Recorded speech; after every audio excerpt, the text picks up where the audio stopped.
Hey, folks, because this episode is dropping on the 51st anniversary of Stonewall, this week we want to tell you about the Marsha P. Johnson Institute.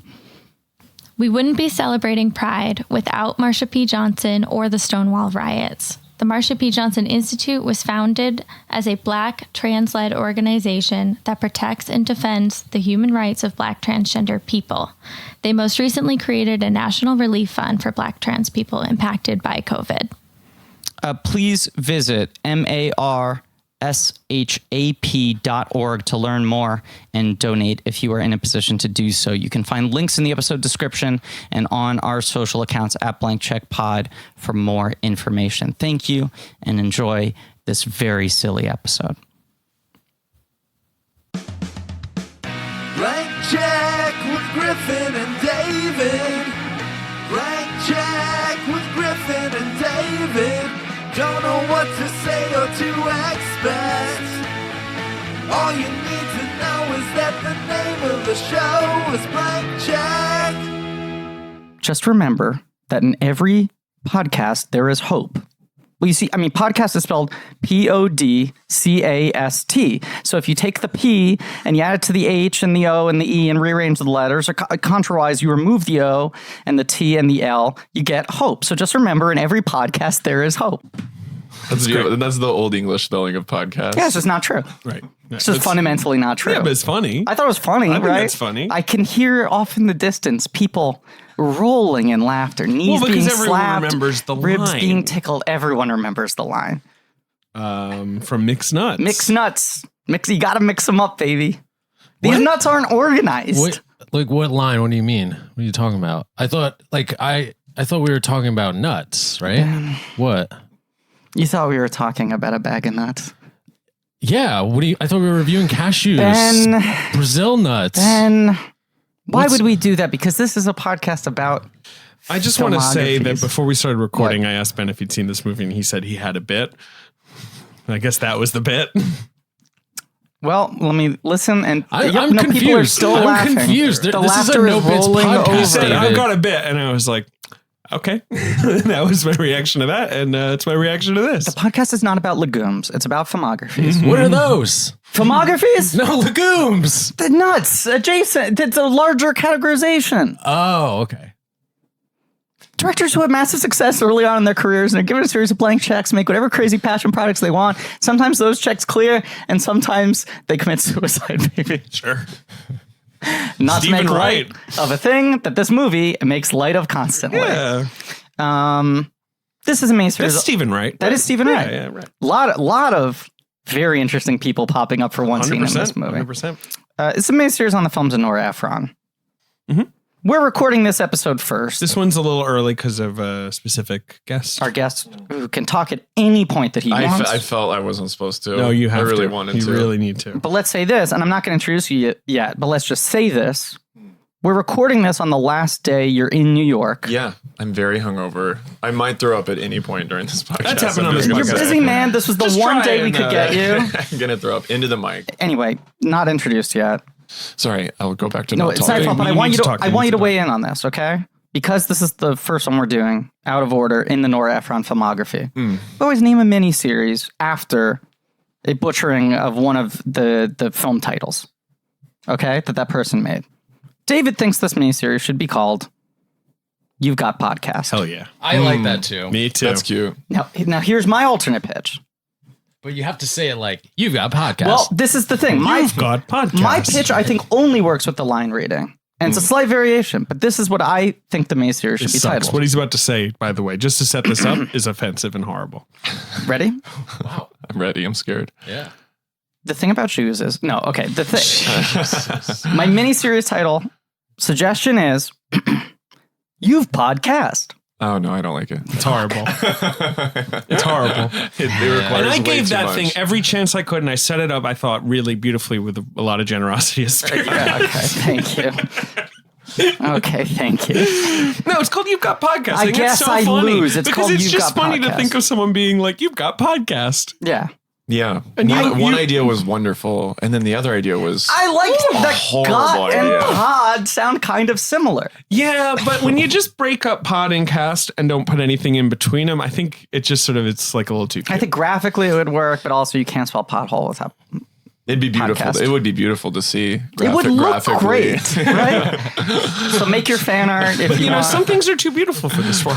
That's like Mixed Nuts, which was roundly rejected by everyone. It was 10%. I literally hurt my feelings when I looked at the 10%. I know that iTunes it just has a little Rotten Tomatoes graphic for you. And I was 10%. I was like 10%. 10's very low. Very low. On the Wikipedia, there is a quote from an Irish film critic who said, "It is truly one of the worst films ever made." Oh my That's so interesting. It's definitely not. It's not. Definitely not. It's not a perfect movie. No. No, not only that, means. I would argue this movie has issues. I don't think it's among the worst 10% of movies we've ever covered on this podcast. I'd have to take a look, but yeah. And I was expecting a bigger bounce. Well, okay, so this movie, I feel like was reviled and then has had almost no reputation since then. Yeah. And when it was I a reached box out to office Calamity. disappearance. Yeah, it right. seems like it would have like some sort of cult comeback around now. It was one of those things that was always on the video shelf. Like I anytime remember I the went to a cover. freaking video store, like Right. you'd see Steve, you'd see the bow it's tie. a great Well, poster. that was my it's a great memory. it's a great poster. My memory is major video store kid. My entire family loves Steve Martin, right? Steve Martin's like one of the only guys where if a Steve Martin movie's rated R, my parents go, you can rent that because they love Steve Martin so much. It's a remake of a French movie. Sure. My And mother your is mom's a French. French woman. Right. And I would see that video at the store and they go, you're not renting that. Just because they'd seen it and It were hurt like, that there's hurt no her. euphoria Terrible. there. Okay, Yeah, they hurt hadn't her. even seen it. Her national pride. Yeah. She like couldn't believe they had remade it. I remember her telling allowed me to how watch the funny the Birdcage, French movie or- was. No, I'm trying to. I feel like my mother was generally dismissive of any time there was a remake of a French farce, So then there you go. which we're going to get into in a second. But the fact that it was also a French farce starring Steve Martin, Yeah. our family guy, Yeah. he was our Peter Griffin, Right. and it was still like not even worth the time. Not even. He's for the only. completeness. I don't know if we want to just jump in, but like he's the only performance that I wasn't into in the whole Agreed. movie. He's I thought everybody way else off in was this like movie. tap dancing so well in this Yeah, movie, I and, would agree with he's this. like reaching for moments I the also whole way through. think he's fundamentally miscast. Yes, He's totally. miscast, and I think, has no idea what he's supposed to be doing. I think Or- it's yeah. a hard role too. Very hard role. It's and like the movie straight doesn't man really that's not a set- straight man. Right, exactly. Where you're exactly. I gotta take. I'll get to it. But do you remember Ben's bit? Should we go back to it? Sure.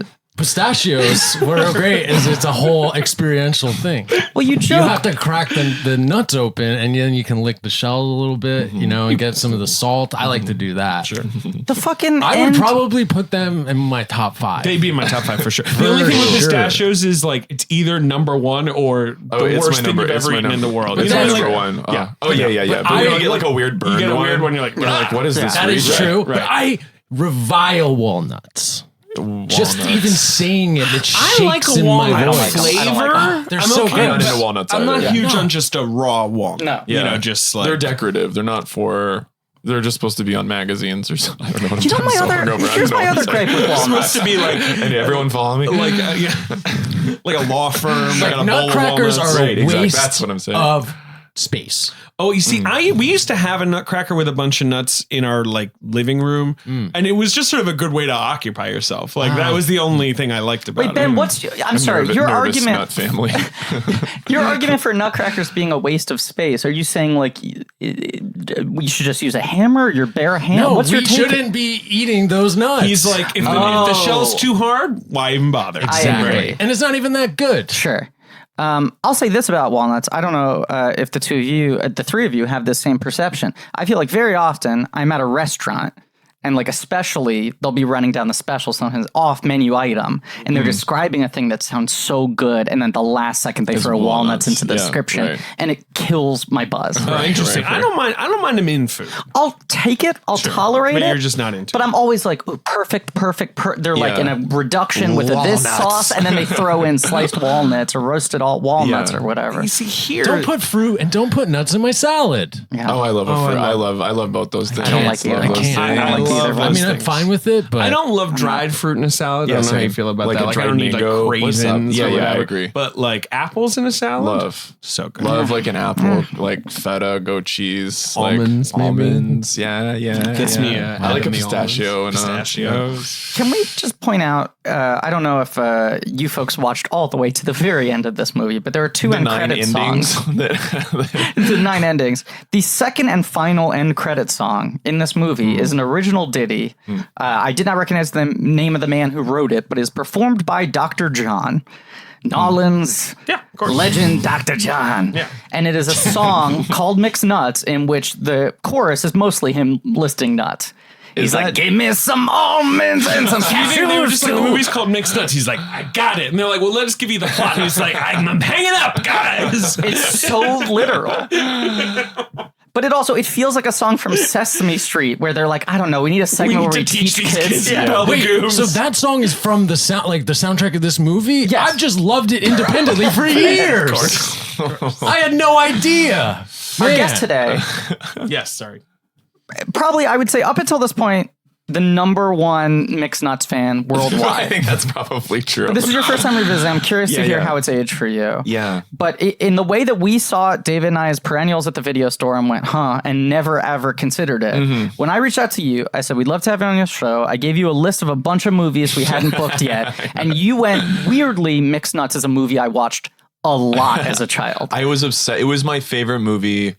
At the same time, the Jurassic Park was my favorite movie. It was like I was in Your Mixed Nuts two and favorite Jurassic Park were my favorite. Those do movies. kind of represent your personality. It really is two shades. But you of me. weren't saying I need to do Mixed Nuts. You were saying I'm just gonna throw out there. Weirdly, it was my favorite movie that I watched a lot as a child. And I Yeah. went, if you have any strong feelings on Mixed Nuts, then you are you're now in. forced to be the guest on the Mixed Nuts And it episode. was, this is a healing. Something about this is healing. Like watching it, like I did it in pieces. Like I didn't have time to like sit through the whole thing all at once. You I made it finished into a Netflix series. I did. I made Yes. it into- which honestly, it doesn't not feel like a pilot. 100% now. It's it kind would of like be eviction. some- it's like right, we're gonna right. lose the. It's like what? This And is a each movie. episode Like, would be about one of them, Yeah. and you or whatever. You know, it would be like a Netflix series. it really does feel Yes. like yeah. Can I make a prediction? Because this is a several months in advance episode. Reboot. 10% chance there's an announced Quibi reboot of Mixed Nuts by the time this episode comes out. We're recording end of February. There's a 10% chance. Produced by Griffin Newman. If they're doing swimming, yeah, I'm pitching it tomorrow.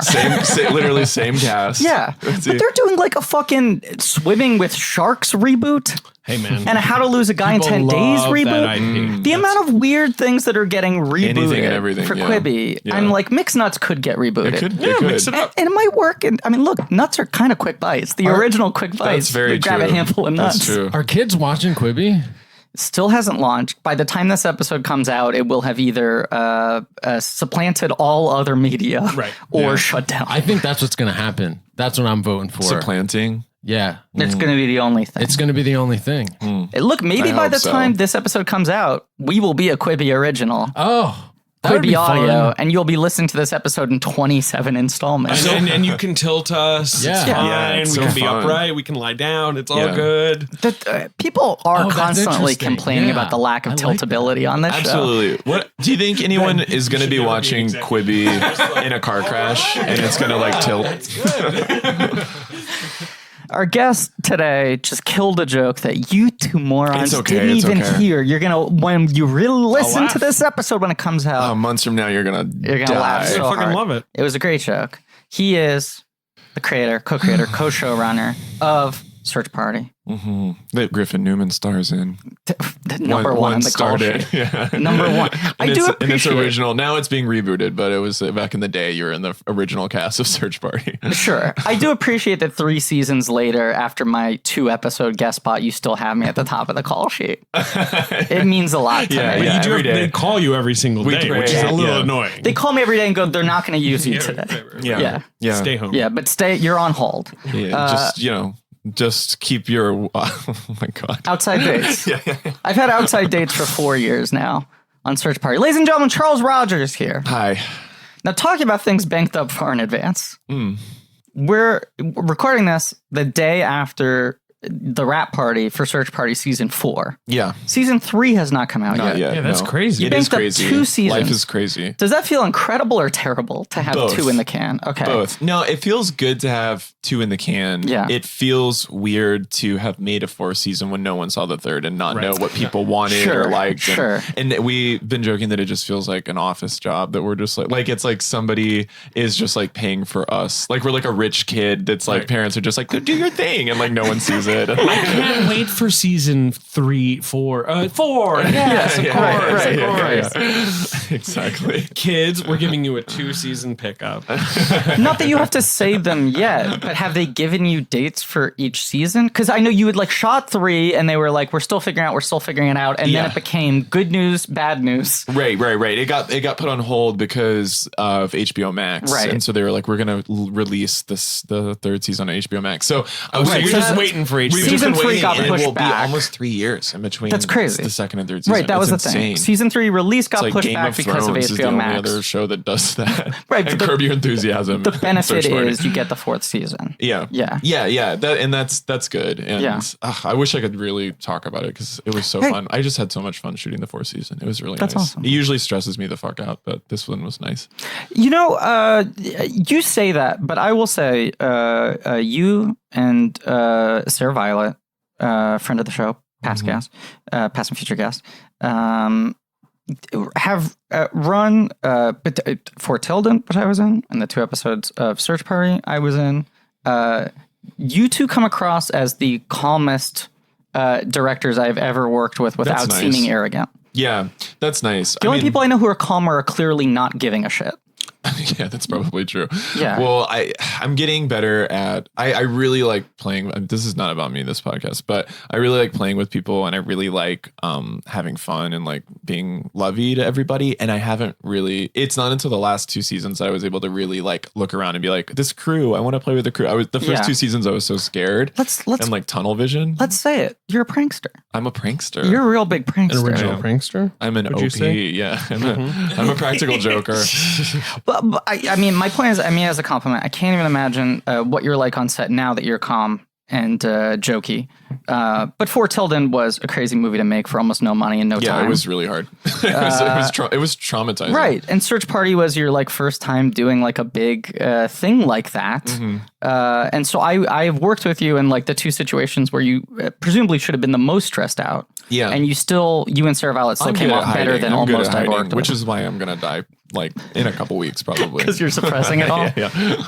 Do you know, this is kind of connected to this subject, the movie we're talking about today. Sure. In that it's about phone calls. Do you know that Charles used to do a show at the Magnet Theater here in New York where people would hand him their cell phone and pick a contact on the phone? I think I do know about this show. I think it you was used to prank tell calls. me about this show. Prank calls with Charles Rogers. I don't do it anymore. It was great. I miss it. But they would tell you, and they would be like, you can call this person. Or I mean, you I would get just to pick. like, people would sign like slips at the beginning of the show where they would like nominate people that they would want to prank. And then I'd go through them on stage and they'd be like, okay, who said this? And then I would get their phone. And sometimes I'd be calling from their phone or sometimes I'd use other people's phones. It was fun. But now I left every time feeling guilty because I would take something too far. Sure. Like every time I would like offer someone $400,000 and they'd be like, that's evil. You can't do that, Charles. And I would just like, like stage nerves. I'd like just be like, I need to escalate this. I need to go crazy. And then I'd be like, ugh, I don't know. The brilliance of it for me, though, was that, and then the other thing that was really funny about it was in front of a live audience, but the audience couldn't laugh because the phone was on speaker. It made people act weird. So everyone was like holding their mouth. People were like squirming. It was like a weird, it was an interesting energy. You're Like really interesting. everyone was freaking out silently. But the brilliance of it was because like someone handed in a slip, because Charles would interview them on stage. When he called them, whether it was on that person's phone or another phone, he would have enough specifics that the person would be less skeptical about the call. Right. Yeah. So sometimes it was like, I'm pretending that but Charles would pretend like that person had lost their phone and he was calling on their phone to try to get in touch with them. And I'd be like an old lady that they like take care of, and they're like, oh, I didn't know that this person took care of an old lady on Sundays or whatever. Like, But you would see like people's like acceptance of the bizarre reality would go further because they'd be like, well, they know my first name I know. and they know a person I know and they know where I work. This is just, nothing brings me more joy. Just hearing you talk about beautiful. it. We got to prank something by the end of the episode. Do you think? Oh, can we? Yeah, for Yeah. sure. All right. Good. Yeah. We're gonna do that. I don't know if we're gonna do that. Someone in my Mixed life. Nuts is a Alright, prank. fine, you Mixed can Nuts prank. is a Mixed Nuts prank. is a prank. It's a prank It's on a prank, America. yeah. A Ben friend. Can you tell us about your relationship to this movie? Do you remember how you Yes. saw it for the first time? I don't know when the first time was. I feel like it wasn't in a theater, but it's I a think movie this that one we was owned. briefly in theaters. Yeah, it probably got pulled. Do you feel Same- like it same was? day. Do you feel like it was a rental or a cable thing? I think we owned the VHS. Wow. And I watched it multiple times. Were you a Steve Martin fan, or did your family? In so much as like any kid Sure, is. but it's I not guess like you I owned it wasn't because it was like dialed Steve's in in. it, we gotta have Yeah, it. no. Right. For me, it was Madeline Kahn, Liev Schreiber's character. Like, I think that there was some kind of like coming out thing with like the like whatever 90s portrait of gender nonconforming he is supposed to be in the movie. Yes. And it is funny that the movie's like, we're not going to ask questions. I know. Right. I have to admit, the Arnold scene, I think, is a hilarious, genius scene. It is so fucking funny. I think I watched it over and over, and then I took a video of it yesterday. Here's the thing with the Liev Schreiber character in this movie. It starts and you go, this is going to be fucking Well, rough. you're just Yeah. like, oh, it's 94. This Right. is not. If Yeah, you're it's Dave and not- I watching it yeah. for the first time, you're like, oh boy. And then there are moments that are handled so much better than you would expect. Yes, totally. And you can tell he brought, like, in the same way that like Robin Williams and the Bird, like, you know, whenever people are like, you can't play gay, and then I'm like, well, but Robin Williams like brought his soul to that, so Sure, I don't he's know, I clearly believed it, you know, Committed, and he clearly does not think the character is No, stupid. Liev is I bringing guess a lot of he's integrity to right. it. And I It's would also say like, what is it? It's like first it performance. is his Yeah. single first Right. film. Is it appearance. really? That's Yes. insane. And I feel like they partly cast him because he's so tall. Like, Yeah. And the he's deep such a voice. big Deep and the voice. deep voice. Yeah. Right. This is Yeah. insane stat. That's interesting. This is the second Liev Schreiber plays trans in a comedy What's the other movie we've covered on this fucking podcast. Right. And the other one Taking is Woodstock, the Taking Ang Lee Woodstock. film. Woodstock. I forgot about that. Interesting. Where it feels like I never both saw that. movies are doing the same bit, which is like, well, this guy's got such a deep voice. He's so Yeah. tall. He's so manly. Imagine him in a dress. Yeah. And in both cases, Liev is like, I'm playing this as a real person. And Yeah. in both cases, the movie is like, get a load of this. Right. A man dressed as a woman. Like, Yeah. like the movie Right. sort of thinks that's enough for you to be like, well, I'm on the floor. I can't believe But it. to this guy's credit, Yes, right. and especially for his first film ever, he is clearly working really hard to be like, his pain is real. Yes, or her exactly. pain is. I mean, that's Exactly. like, you don't fucking. They're so nebulous about the identity Yeah. of Chris. Yes, sure. There's so many things that aren't decided. Wait, who's Chris? Is that the character's name? Yeah. Oh. I like that you just know. Right, Arnold. Yeah. Right. Chris. Because there's so long where I was waiting for like, when are they going to name the character? Is it going to be a female name or a male name? Right. That when they Like said Sonia Chris. or something. Right, Yeah. right. Or is it Larry? It's so good. Like, I think what I loved about it as a kid was that it was the first time I saw something that had like wacky sketch tone that also was like underneath like a seriousness that I was like, oh, this is adult. I was like, this is like what when adult meets funny. I thought It is Yes. very much a sketch comedy movie. yeah, every It's scene is got a sketch. The vibe, it's got the aesthetics. And it's also sort of just almost relying on like, we can get away with this because it's a sketchy movie, right? Like, Yes. so Yeah, like, it's okay that it doesn't hang together. We can just like do a new scene now. Yeah. Right. It's time for a new scene. But it is like that weird thing of, I feel like there are very few, like especially 80s, 90s, 2000s studio dark comedies that I don't at least begrudgingly respect. right. Yeah. And right. I feel like they almost always fail. Yeah. Like anytime there's a major studio It's making true. a black comedy, Yep. even with big stars or big director, Yep. it usually is like despised when it came out true. and like treated as a punchline. It's like, if you're going to go dark, It's fake. It's just Right. like the tone is fake. it's the voice indie is or fake. whatever. Yeah. So I'd always sort of been curious about this movie because I was like, it's a Steve Martin, Norah Ephron comedy. Yeah. It Right. features so many people I love in the supporting cast. And also he's it's wearing about a Santa suicide. hat. Yeah. See, Right. I didn't know the suicide thing. Here's Right. what I knew of this movie. Yeah. Well, do you want to finish your thought? No, I was just going to say I was excited to watch this, even though its reputation wasn't good, but especially after hearing you liked it. Right. Because I was like, this is kind of my thing where even if Right. it doesn't work, it's the sort of thing I like to see made. Yeah, yeah. And then this is, in such a weird way, not really a dark comedy as much it is a like very broad comedy that's just, as you sort of said, built on top of dark things. Right. Yeah. I Yeah. think she can't really do a dark comedy, but she's like, I should do a dark comedy, and like that's a good direction for me to go in. I just made this very sweet movie. Sure. And so like, wouldn't it be good to make a black comedy? Yeah. But that her whole aesthetic just does not match with a black comedy. It's just not, you just don't, nothing is at stake. Not that things need to be at stake, but it's just, I'm just like, I don't care. Like, I don't care about your eviction. Right. I don't care you killed somebody. Like, Right. who cares? Yeah, You're just totally. like moving through the motions of a weird story. But also, I didn't rewatching it, and I don't have a lot of objectivity because I feel like I was revisiting it as a kid while Sure. rewatching it, and I was like, I actually do really like that. Like, there is something in the DNA of this movie that actually isn't fake. Like, that was the weird thing. Yes. It's not. It's not soul. It's not soulless. You're right. No, not at all. It's like Yes. working and not working Correct. at 100% at the Yes. same time. She is good at loving her characters, and I she know. kind of loves these people. Yeah, you can tell. And they're good characters. it's also that I thing- loved the characters Right. rewatching it. It's one of those things where she is like, a kind of inarguably masterful souffle filmmaker. That thing we talked about a a lot with Nancy Myers. With her especially, Right. especially in terms of the public reputation of her movies.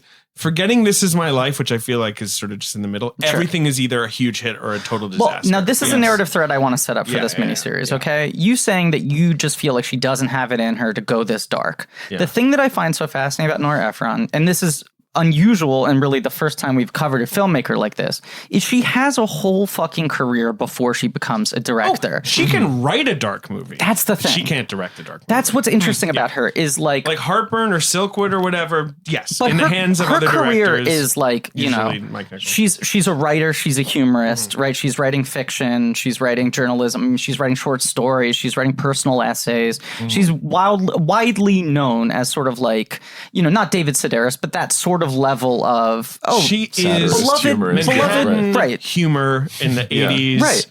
100%. Right. Like she's like a blockbuster name within certain circles. Then she starts writing screenplays, and the screenplays start as being like semi-autobiographical things, her adapting her own book, things like that. And those movies are darker. Her writing, when she was writing, fiction and such, writing in print, was sort of had more bite to it, was darker. And then Harry Met Sally is like the bridge where it's like she writes the screenplay that is such a perfect encapsulation of this type of sensibility that she really nailed. And that sort of gives her the blank check to start making her own films. And then she becomes this incredible souffle filmmaker. And it feels like every one or two movies, she's like, can I make a movie with as much sort of like bite as the stuff I used to write? Right. And those are the movies that flop. Like Lucky Numbers is her being like, I should be able to make a dark comedy. And then her only films that work are the ones that are just like really positive. Yeah. You know what though? That's not what didn't work for me. I actually think the dark did work in the movie. Like I thought the screwball didn't work. That's the thing. And the ensemble. I think the movie got agree. really I don't have a lost problem in with trying the to dark. balance. Right, you're right. It's more balanced. Like the dark is kind of funny. Right. But It all kind of worked. I was like, these are some good lines. But There's when a it's lot of really good good there's lines. some really Like, good laugh lines. But then when it dials up into the French, Yeah. oh no, we are running yeah. into the other room and there's a man in a dress. Yeah. Oh, what am I gonna, like which just all feels like from a French farce thing. Yeah. And a lot of like and- pratfalls that it was like, well, why did he trip on that? Maybe I'm wrong. Sure. I haven't seen Santa Claus is a Stinker. The French original. but I feel like that movie is probably like the Chris character is a little less human and is a little more like, the movie's like, Yes. oh, ha, ha, ha, and Right. like that the Steve Martin character isn't a pompous oaf. Sure. Not like a sort of nice Yeah, but you're guy right. who's sort of Yeah. difficult in person or whatever they're trying to do here. Yes. But more just sort of like, oh, well, I'm so smart, The Steve Martin character is in a weird middle ground between like the film's trying to position him as the everyman, Right. but also he's kind of an asshole and he's bad at everything he does. And everyone And keeps he's so telling critical of him everyone how- around him. He's critical, but also everyone who talks to him is like, you're really awful. Like, Yes. you're not good at the business side of this or the human side of this. But also, his main viewpoint is all of you are terrible. Everyone around me is fucking you're up like all the the time. island of misfit toys, and I'm He's the one so who's critical and judgmental, and he's sort of, I guess, supposed to be the audience surrogate. I think it is all a part of this weird thing that the movie. When I was watching, I was like, this movie, like, in a weird way, reflects like this cultural thing that was like coming around that time of like the isolation of the oddball, like that kind of like if you're a little bit eccentric, don't you feel lonely? Like that's kind of the like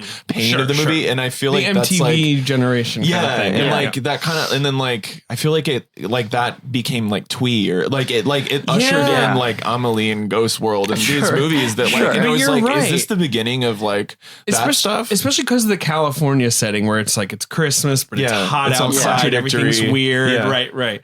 And like you've got the Parker Posey, Jon Stewart characters where it's like, I get what that is. That's yuppies, and we don't like them because they're just rich snobs. I like that stuff. I do like too. When they're just like, we're fucking your tree, which is very funny. And like. And so and then it's they're mixed nuts. Everyone's got like everyone's got a thing. Where it's like everyone's got a game. Everyone's got a thing. Pine nuts. White. Yes. It's a very Jewish Christmas movie, which I thought was kind of, like, as I was watching, I was like, this is a very Jewish, like it feels very Jewish. There's it's like so many, like it's like Gary Shandling, Rob Reiner, like it's just got a really Jewish sensibility. Well, and just it's also beyond that, movie. like Rita Wilson is one of those not Jews who you're like, well, this lady's Jewish, right? That's and what like I Anthony felt. LaPaglia is the same. You're like, this guy's probably the intersection of either Italian Jewish and or Italian. Yeah. And it's like, no, he's Australian. Women, he's Italian Australian. Women who are not Jewish but seem Jewish. Are you describing everyone I've ever dated? Wow. There is this thing that I maybe shouldn't admit, but almost every girlfriend I've ever had for like the first 6 weeks, I've been like, yeah, she's definitely Jewish. And then at some point I realized they're not. I just made the assumption because culturally we seem on a similar wavelength. David? Yes. The stress of daily life weighs on us all. Yeah. I would say the stress of daily life right now, pretty weighty. Oh, you're stretching while you're saying this. Yeah, I love to stretch. Love to do a stretch. David, you're stretching. Look, the world right now is weighty, whether you're an elite athlete or just a regular person, or I'm going to add a third option here, Griffin Newman, who is neither an elite athlete nor a regular person. I'm an irregular person trying to get through the day. But here's the thing, David. Yes. Muscle pain and muscle tension is a real thing. And I know this because, of course, I infamously threw up my back doing dialogue on season 2 of The Tick. I'm one of the few actors to ever have a severe, semi-permanent dialogue-related injury on set. I shouldn't laugh. This was a very serious thing. It's very serious and very funny, which is why I'm bringing it up. But David, I've been pretty good about taking care of myself, but being responsible in quarantine has made my back flare up again because suddenly I'm not moving as much. I'm not getting out as much. It's been very hard on the old human body. Sometimes even, less activity can be tough. It messes with your muscles. Right. Anyone who has any pre-existing condition, whether it's dialogue-based or not. But here's the thing.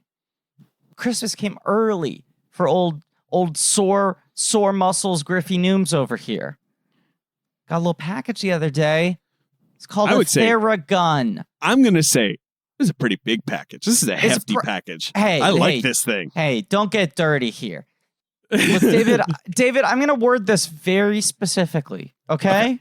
Yes. Theragun is a handheld percussive therapy device, and boy, do I like the sound of that. It releases your deepest muscle tension using a scientifically calibrated combination of depth, speed, and power. And now, it's as quiet as an electric toothbrush.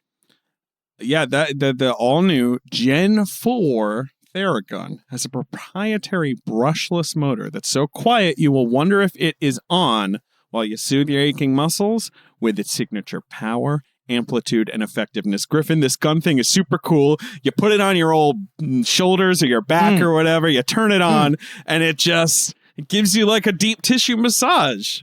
I love it. I love it too. No, because here's the thing. Like, I'll go buy groceries and my body is so at this point your weak arms. They can't carry the groceries. My back, my shoulders, and I get home and I just put the Theragun on that baby. I run it over my neck, my shoulders. Your neck, your back. Hey! Don't get dirty. There's nothing dirty about a Theragun. It's got all kinds of attachments. It's got various, types of massage heads for different kinds of massages. David's holding them up on the Zoom chat for me to see, even though I also have one and this is an audio format. Thank you for holding them up to camera. Now listen, you can try Theragun risk-free for 30 days. There's no substitute for the Theragun Gen 4 with an OLED screen, a personalized Theragun app, and the quiet and power you need. It starts at only $199. Go to Theragun.com/check right now and get your Gen 4 Theragun today. That's Theragun.com/check. Theragun.com/check. And let me say from personal experience, this is obviously a very specialized product. But if you're listening to this and it sounds to you like, oh, maybe I could use that. This is the thing. I might not have ever thought to do this because I'm always like, well, is that going to work? This thing is quite effective. It's quite effective. Yes. It works almost immediately. And actually, maybe you should be the spokesperson on the box and the new slogan should be, this thing is quite effective. Yeah. Give me that website one last time, David. Theragun.com/check.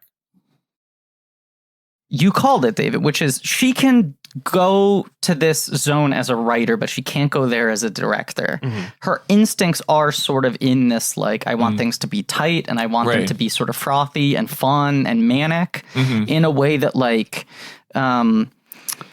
it's interesting. Even something like The Cable Guy, which I really love, is an example of a dark comedy, studio comedy that was maligned at the time that I think has built a better reputation. Yeah. Is Ben Stiller, who is also capable of going very broad and light, despite the fact that clearly his mind is dark, you know? Especially at that time. Right. And DeVito is someone who had a couple... It feels DeVito, this movie. Very. Yes. But DeVito and Stiller... He's DeVito. DeVito. The authors, the dark comedy. DeVito. Stiller. Sarah Rubin, who at this point will have been a guest on the podcast, friend of the show, texted me out of nowhere the other night, I got a pitch for you. Danny DeVito miniseries, and then her follow-up text was "little series for a little man." I mean, I thought that was so funny. Would love to do a Danny little DeVito series. Yeah, what's it? 5 movies? 6? Yeah, you should. But he's a weird example where he had do Mama Throw Mama from the Train. That's one of my favorite dark comedies. Well, that's the thing. Throw Mama from the Train and War of the Roses were both amazing. Huge hits, and they're both very good, and they're both dark. Very, very dark. And he truly makes the dark. Hoffa biopic, right? Which I've never seen, but is reviled. Classic blank check, though. Yes, it is. Right, 100%. And then it's Matilda, which is beloved children's film. You know what? Matilda is good. It's great. I just rewatched Willy Wonka too on peyote, and it was literally genius. I really saw the comedy in Willy Wonka. And then it's Death to Smoochie, which I love. Duplex. Death to Smoochie is an example of one that I will defend. I loved it. I haven't seen it since I was little, but I loved it. But I think DeVito is a guy who had that sense of control over the dial. Duplex is not great. Duplex is not great. I saw it in theaters. But he had a good control of the dial and had the right sort of...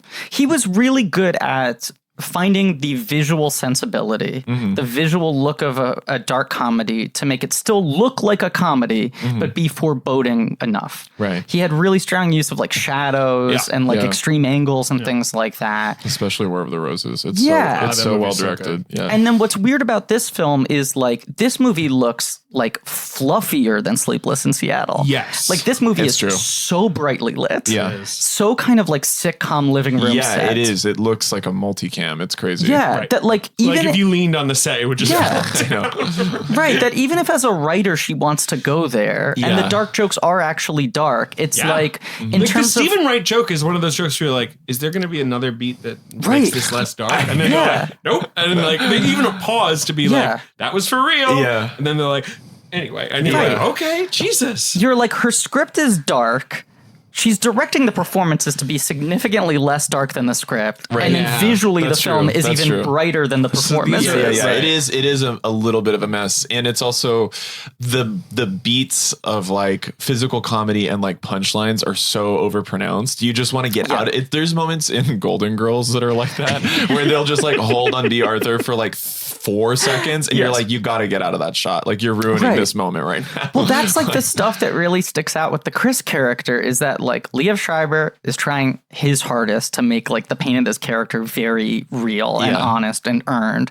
And then it keeps on cutting to 5-second reaction shots of Steve Martin looking horrified. I know. And you know, their first scene, I mean, and I'll forgive like one sort of him going like, oh, I don't know, you know, like, but they do too many of those. Which is a little. And even when he gets into it at the end, though. But that's what I liked. That scene becomes kind of lovely. Yes. But then they'll still like undercut it. Like the dance is so sweet, and then they'll throw in another 2 seconds of him going like. It does feel like the French farce, though. But then I like that, like you wouldn't want to do that. That's not normal.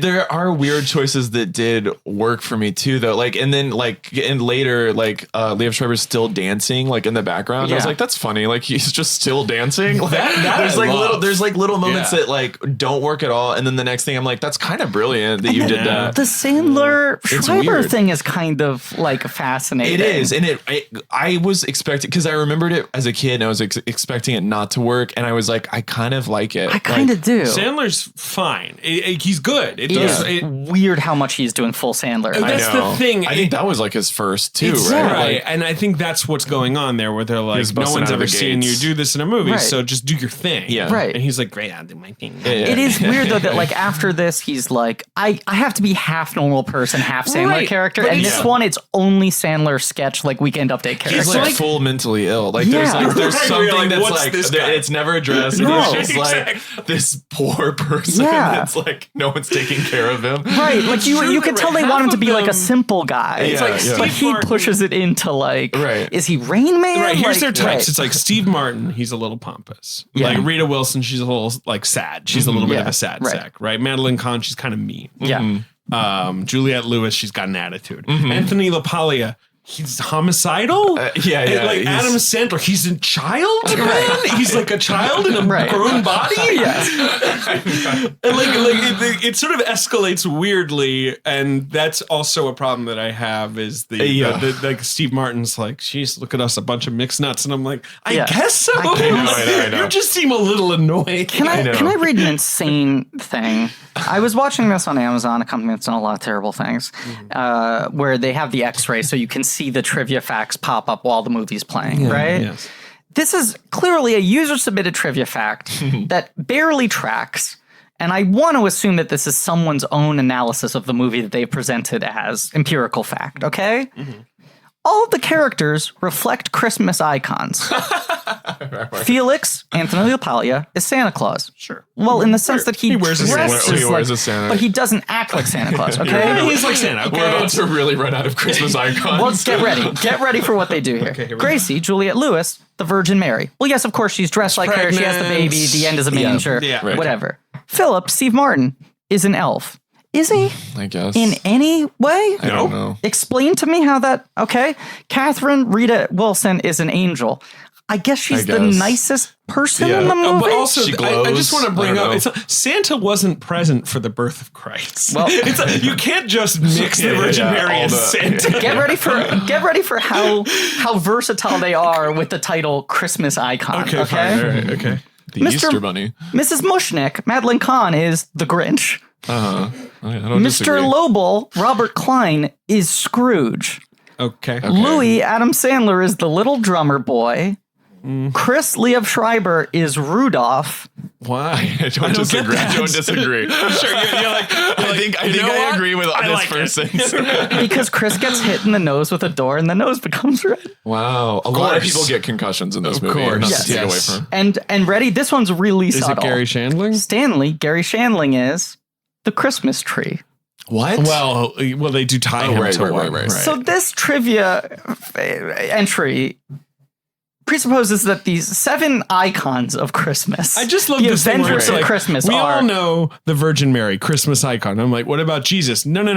Santa and the Grinch were there. It's as was the Santa, pregnant lady. Virgin Mary, and Tree, Angel, elf, and Elf, the Grinch, Scrooge, Little Drummer Boy, Rudolph, and a Christmas tree. It's a framework that really kind of stops there. It's not applicable in any way. It's Some not of them are visual. And then what do you do with that? And you're like, the 2 mean characters are both, I don't know, the mean characters who hate Christmas in different stories? What the fuck are you talking about? Fuck each other. That is true. I mean, the Grinch and Scrooge do fuck. Do you think there is like a lot of Grinch, Scrooge /fic out there if we There search? probably is, honestly.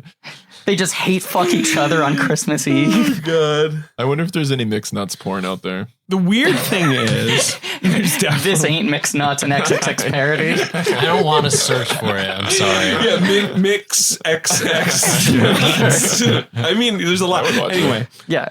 Robert Klein. I'm sorry. I just have to bring this up. Please. He's third billed in the film. Well, do you know what I realized? Is it It's alphabetical other than Martin. Other Martin? It's Martin okay, and then okay. KK. You're right. You're right. Joel It Osment is. is in this movie too. He is. Yeah. My Forky spotted him, Oh boy. and I had One to of his rewind. first appearances. Yes. One of Adam Also- Sandler's first. Victor Garber is a voice. Oh, yes. From another room. Yes. In this Yes. movie. I don't know why. I I mean, he's in Sleepless in Seattle. Sure. Maybe it's just like, Yeah, hey, maybe Victor, it's- you want to do a voice? Nora- I think Nora's the voice the of LA Times. Yes. Yes. Right. And there are a couple other weird Well, voices. Jolene in this. Fisher pops in. Right. Right. You got But some of the I think Mary Gross from SNL is one of the voices. fair enough. Yes. Caroline Aaron and Mary Gross are Yeah. 2 of the hotline callers. Oh, and then you also have first film appearance of Jon Stewart I know. Yes. as the Jon Stewart. rollerblader. Who you would never know. Never know and that. Parker Posey. They're constantly in motion. And what a Parker great Posey pair. I recognized when I saw her. And also her yeah. voice is You It's can't so not, distinct. yeah. But Jon Everyone Stewart- on roller skates is Parker Posey, Yeah. actually. You all become Parker Posey. Move it, Buster! A wonderful time to Jon touch Stewart, me. I did not know until the credits. I was like, oh, that was Yeah, Jon Stewart. I didn't know that either. And I had to like go back and I'm like, it's almost offensive to him that you don't see. Like, it Yeah. cuts around him in a way that It does. feels It's like Yes, you're trying to cut right. him out. It's Yes. true. Well, it's like he has this, and then the following year, the year after that, what's supposed to be his movie breakout, he gets hired to play Goldie Hawn's boyfriend in First Wives Club, Right, and they and cut he's all of his cut out scenes of the out. movie. Really? He's fully removed. He doesn't really have a proper role until The Faculty. Yeah. And by then it's already like you're like an art Half-baked. teacher and half Right. baked, but that's like one scene, right? But Harvey Weinstein, a great man, announced in the late Jesus 90s. Christ. A Rudolph. I'm sorry. Harvey Weinstein, terrific guy. Harvey Weinstein in the 90s, like pre-Daily Show, post-MTV run, announces like, I've signed Jon Stewart to a 4-movie Right, deal. because he's in Playing by He's Heart, their next which is movie. this Yeah. Miramax Why was he cut classic. out of all these movies? I don't know. Well, he's cut out of Just all these luck, films I or has think. nothing parts. Then Weinstein is like, I think this guy's a leading man. The first thing he puts him in is The Faculty, which is probably just like, I want to start putting you in movies. Here's a small role. And then he's in Playing by Playing Heart. by Heart. Playing by Okay, Heart. Playing by I Heart. don't know what that is. It was like a big Miramax movie of the 90s with Angelina Jolie and Gillian Anderson. And it was like, they were like, yes, it's Sean like Connery and it's Jenna like Rollins. shortcuts, I but don't a know. rom-com. Yeah, it's like 8 different romantic plot lines. I guess it's like a proto Love Actually, but not Yeah. tied around Christmas. Did And it just get released? It was totally like one of bombed. the. No. This is like late Okay, 90s. okay, It's okay. early Angelina. Okay. Angelina's not with Johnny Lee Miller. It's with someone That's Hackers. I know, and I know they were married in real life, but it's someone kind of like that. I don't know. I'm seeing Anthony Edwards. I'm seeing Jay Moore, Dennis Quaid. Or maybe fucking Jon Stewart ends up with Angelina Jolie in that movie. I don't fucking know. Anyway, eventually Weinstein drops his contract and doesn't fulfill it. Interesting. Yeah. No, Weird. Ryan Phillippe. Yes, thank you. Okay, right. He's kind of the punk guy. in the movie. Yeah. Anyway, but and he's in Jon Big Stewart's with Daddy. Gillian Anderson. Yeah, there you go. As it should be. Big Daddy, and then Death to Smoochie. And he's essentially, after that, is like, I guess I shouldn't be in movies anymore. And just regularly makes fun of his movie career for the rest of the run of The Daily Show. I like him in movies. I do too. It's He's nice got to good see him. energy. It's Jon Stewart. He brings, Yeah. he raises the scene. But I feel like before the Daily Show, it was more like, who's that sort of like blandly charming guy? Like, I don't know. Sure. He just had no presence or whatever. we didn't know the wise guy. Well, it's also fascinating to watch Larry Sanders' show show, which I rewatched in its entirety recently, and he's got like a 2-season arc as the Jay Leno right. to He's Larry like Sanders' John stalking horse, right? And the studio is clearly grooming him, the network's grooming him, and he keeps on coming around with his leather jacket. But it's also a joke about Jon Stewart's career in the 90s when he was that guy. Right. They kept being like, well, he could be. Everyone kept on trying to make him happen. They were sort of pre-packaging him as like, this guy's charming and he's handsome. Shouldn't he be a star? It's very bizarre. Well, it's also just bizarre that he eventually did get a job and he was like, I have a whole philosophy of how a talk show should work. Yeah. Which is because I feel like everyone else is just like, he's just a suit they want to plug in, like a charming guy. Right. And he was like, no, I have like a whole concept. Like, this is like a thing I'm going to do. Yeah, very odd. Yeah. And then he made a movie about waterboarding. Yeah, I was going to ask, what happened? It's not bad. It's not bad? I haven't seen it. Rosewater? It's also not good, but it's not bad. I kind of liked it. I love how rosewater smells. That's the... I love that too. Love the fragrance. Yeah, so nice. His torturer wore rosewater. That's literally The why original it's title called was that. He Wore Rosewater. And now he has another movie coming out that's kind of like, what if a comedian ran for president? What? Yeah, or whatever. I don't know. Oh my gosh. Steve Carell. Oh, is that Is what it a that comedian? is? I can't Okay. even remember. No, I think it's like he's not. local What if a government. regular guy It's ran local for president? That's what it is. Ran for government. Yeah, whatever. Yeah. I'm running for government.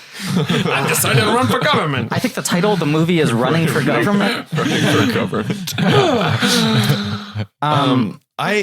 Do you guys like this movie? I kind of do. You can be honest with me. No, I do. I do kind of do. I will say, I always assumed it was unwatchable. Yeah. Then in preparing for this miniseries and hearing that you loved it, and I always sort of had this perverse, like, is there a chance it's secretly my kind of thing? Right. So then I started watching it, not with unrealistic expectations, but going like, there's a chance I might love this. Yeah. And instead, the entire time I felt kind of confused because It's so confusing. It's like in every single scene, in every moment, there is simultaneously something I really like and something that feels turned out to me. Yeah. Yes. It's both at the same time. There's something very rich about its confusing nature. Kind of, yeah. It's kind of like really worth watching That's to be fair. like, Yeah. the whole way through. Here's my experience with Mixed Nuts, and get ready. Oh boy, right in my hands. Okay. So my experience with this movie is I never saw it, but Congrats. in the United Kingdom, this is why I told you to get ready. Okay, you're just going to give me some objective historical fact about what happened when this film was in the United Kingdom. And I assume it was probably rated PG-13 here, but it was rated 12 in the United Kingdom. Why would that affect you? Yeah. That wouldn't. Wait, why you're did they just- do So that? I What's grew the up, rating Charles, system? in Britain? What? Oh, that's amazing. They pretend to not know that, but they know that. Well, it's never come up on my And show. when That I must have was, literally never that must have mentioned really this. shaped your point of view over the years. it did. And but so when That's why I would think he would bring it up more often. It's weird that he doesn't. the rating system is more restrictive, and it's like if you're under 12, you can't see a movie rated 12, and then there's 15, 18. Like that's Every how it works. age runs off Oh, of it's NC-17 based on your age. I thought it rules. was like a sizing thing. You gotta be 12 feet tall to watch this one, baby. Size 12. And No, so, but it's NC-17 rules where it doesn't matter whether or not you have a guardian. Exactly. Yes. yeah. Okay. And so this was rated 12, and when I was a 12-year-old, I was always there was not a lot of movies rated 12. Usually it's either PG. Interesting. So I would be like, "Ooh, this is like slightly more grown. I could watch this one." And I still never watched this Wow. movie, but I would always see it on the shelf. I'm like, maybe Yeah, this you is the time for consider Mixed it. Nuts. Yeah. Never did. Watch this movie. Was like you the whole time, kind of like. This isn't working, but then some joke would make me laugh, or like some performance would, and then at the last 20 minutes, I was like, I'm basically into this. You kind of have to respect You know, it for like- what it is. And like when they were just like they shoot Gary Shandling to death, Yeah. and he's dead, and they're Yes. gonna take it outside, and I'm like, is this Spoilers. just the end of the movie? Yeah. And then there's the sort of actual end of the movie, Yeah. when it finally like all comes together, Yeah. and I was like, I know. kinda And like this. the movie falls in love with itself at the end. Yeah. And I guess that's partly the sort of Norah Ephron like pixie dust sort of thing, where she Yeah. is pretty good at getting you on. good Yeah. description. And it Yeah. did make me be like, yeah, Christmas is magic. And It like is. you are lonely on Christmas. And like all the things. I was like, yeah. And I'm so hungover, I almost cried. I like this morning. I was like, The other thing I think in the end is that more people start to be to the Steve Martin character like, you are bringing nothing to the table. Yeah. And I'm like, I'm glad everyone's calling him out on this. Yeah. Not that it's a binary, but can I just throw out my take right here? The thing, because I love Steve Martin, even in bad movies, I tend to love Steve Martin, and I want to talk about Steve he's Martin's made 90s so in a many second. bad I want to talk about how bad his 90s were in a second, okay? Watching it, I was like, why is he so wrong for this? And then I realized so much of 90s Steve Martin, when he moves out of being like weird hippie square guy, you know, like being the idiot, in the 90s he becomes, I'm sorry, 90s 80s and 70s, he is weird hippie doofus, right? In the 90s, he becomes like square, like super waspy. His Father of the straight Bride man. character. That becomes like the template. It's really like he's got gray hair. He reflects the demise of America. He really does. Yeah, he's like a fucking Clinton voter. Right. Yeah. And so much of it is that he is... It's like best case scenario back then. Yeah, exactly. He has this coiled anger, this coiled frustration. I mean, it's what Planes, Trains, and Automobiles perfects, and then he carries with him for most of the 90s, which is not the right fit for this movie because it's a movie about someone who works for a suicide hotline. And that Steve Martin 90s persona is mostly everyone around me is stupid and I'm seething with contempt. And I'm getting now, Griffin, why you wanted to go through this, because looking at his 90s, save for Father of the Bride, which is like pretty charming and Father and fun. Bride 2. LA Story, which is flawed but interesting. I like a lot. And Bowfinger, which is right at the end there. Bowfinger. All of these movies are terrible. Like calamitous. And most of them are not only bad, but bad choices for him. Like Sergeant Bilko. Sergeant Bilko is terrible. Terrible. Like that movie. I mean, I haven't seen it since I was a kid, but I remember liking it's it. Republican, Sergeant Bilko. So that movie came out and everyone was like, we hate this. Yeah. Like, it was nobody likes that movie. Also insane where you're like, maybe it could be a bad like one of the most respected comedy series of all time, right? The Phil Silver Show, where like critics always fucking cream themselves for that thing, where they're like, do you know that's actually the best sitcom of all time? Sure. Then they make it as a movie with like every beloved, like sort of like venerable Aykroyd, funny Phil Hartman. Like the cast on that thing is insane. Chris Rock's in it. Everyone's fucking in it, and it came out, and everyone was just like, we're just gonna pretend this never happened. Yeah. We will I remember like never I did talk not get about it. There's this. a few things in comedy where I'm like, I don't get Caddyshack. I don't get Animal House. I'm just like, there's a few things that I'm like, I don't get it. Like maybe it's like boy. I'm like, I don't get That's boys. those are both like, very fratty movies. I feel like. But I'm just like, where's the joke though? Like, or it's just about the spirit of the movie. I don't know. Yeah. But like that has like a Three Stooges. I don't get like all of those movies and things are Sergeant Bilko to me. Yeah. Well, the Sergeant Bilko movie is just, I remember my mom going to see it and I was so eager to see it because I was like, Steve Martin in the Army sounds funny. Yeah. Like I was like, oh, it's going to be Steve Martin Stripes or whatever. Right. And she was like, I refuse to let you see it just because of how bad it is. Yeah. It's not even that it's inappropriate. You can't do this. And she was like, there is literally not a single funny moment in the entire movie. All right, so here's his 90s. Okay, My Blue Heaven, written by Norah Ephron. Which is like comedy Goodfellas. It's the sequel to Goodfellas. Yes. It's Henry Hill in Witness Protection, which is crazy. I've never seen that movie. How is it? I kind of like it. Sure. Not a big hit. Right. LA Story. Yeah. Good movie. Starts strong. Yeah.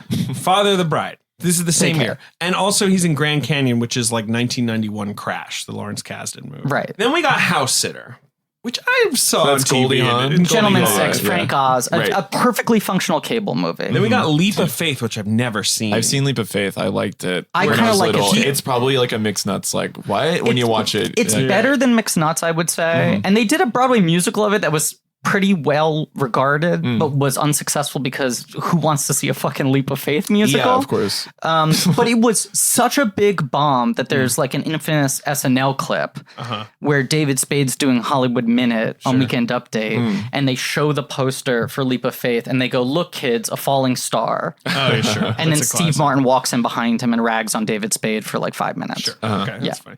Then, in the same year as Mixed Nuts, he made A Simple Twist of Fate, his Silas Marner adaptation. He wrote that's an adaptation of Silas Marner that I have seen. Know what this is. It's like, what if a curmudgeonly guy got a kid on his hand, like had to adopt a kid, and it's so treacly and very safe and cute and not funny. Yeah, not a comedy, really. Like my mom showed me that movie when I was a kid because she was like, "This will not offend any sensibility." It's like Steve Martin doing Stepmom. Is there a way to look at his IMDb and then sort of pinpoint when he bought art?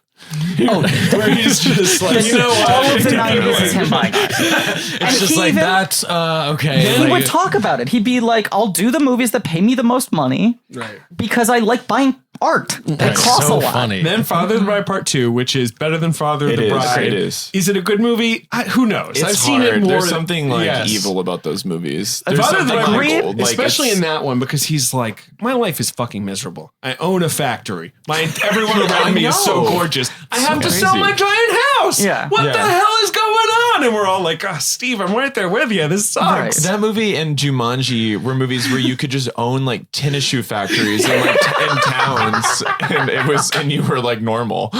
It's like he's literally talking to the camera, walking through his shoe factory, being like, "Look, I'm just a regular guy. Yeah, just another day at the Wasp Wait, plant. do you own Nike in the summer? I don't understand. Like, there's no comp. That movie also just has the weird thing of he and Diane Keaton getting pregnant. He fucks her, through the wall, and she gets Like, on a pregnant. kitchen She's like counter, 48, and then the two babies are born at the same time. Yes, that is the And their premise. sexuality is so icky. Really like, there's icky. something. It's like they're both gorgeous people. Yes. I mean, whatever. But like, it's just like, why do I not want to see them fuck? At Like, all. I just don't want to in At this movie. all. Yeah. God, and then you've got Sergeant Bilko, which I think that's when people are like, "Can you stop?" Yeah. Also, you don't need to make this many Right, movies. stop it! And then he does the Spanish Prisoner, which is sort of cool. Like, Yes. it's not. But it's another example where he says, I not a did lead that. role. I went to the premiere. Audiences started laughing when I showed up. And I said, I guess I can never do a I can't drama do it. ever again. And he doesn't do it again until Billy Lynn. That's right. And then 99, he has Bowfinger. He also has the I love Out-of-Towner. Bowfinger. Bowfinger's I know. incredible. Bowfinger's It's good. masterpiece. We like it. Okay, Yeah, good. it's All a right. total So good. masterpiece. I can't get And then everyone I to think feel that way. it's funny Out of because Towners I like too, actually. It's because bad, but I like post it. Bowfinger, it should be like, hey, this is your energy. Like, write it. And then he goes Be back funny. to, And then I'm going to he's do like, 2 Cheaper let's by do the Dozens, Bringing 2 Down the Pink House. Panthers. Yeah. But Bring that's It Down the because House. 9/11. Like we just couldn't. We lost ourselves. Like we were like on a roll with Yeah. like getting zany, and then we just like fell off. Also, all 5 of those movies we just named off, big Huge hits. Yeah. That's the thing Like, he about went back to being a top comedy box office draw. Cheaper by the Dozen is the worst movie ever made. It's so bad. And like the whole premise is he has 12 kids. Yeah. And he's like, isn't Right. that nuts? And I'm like, why the fuck do you have 12 kids? And he's like, no, the premise is I've done setup. Like, that's it. The Baker's Dozen. It was a title first, probably.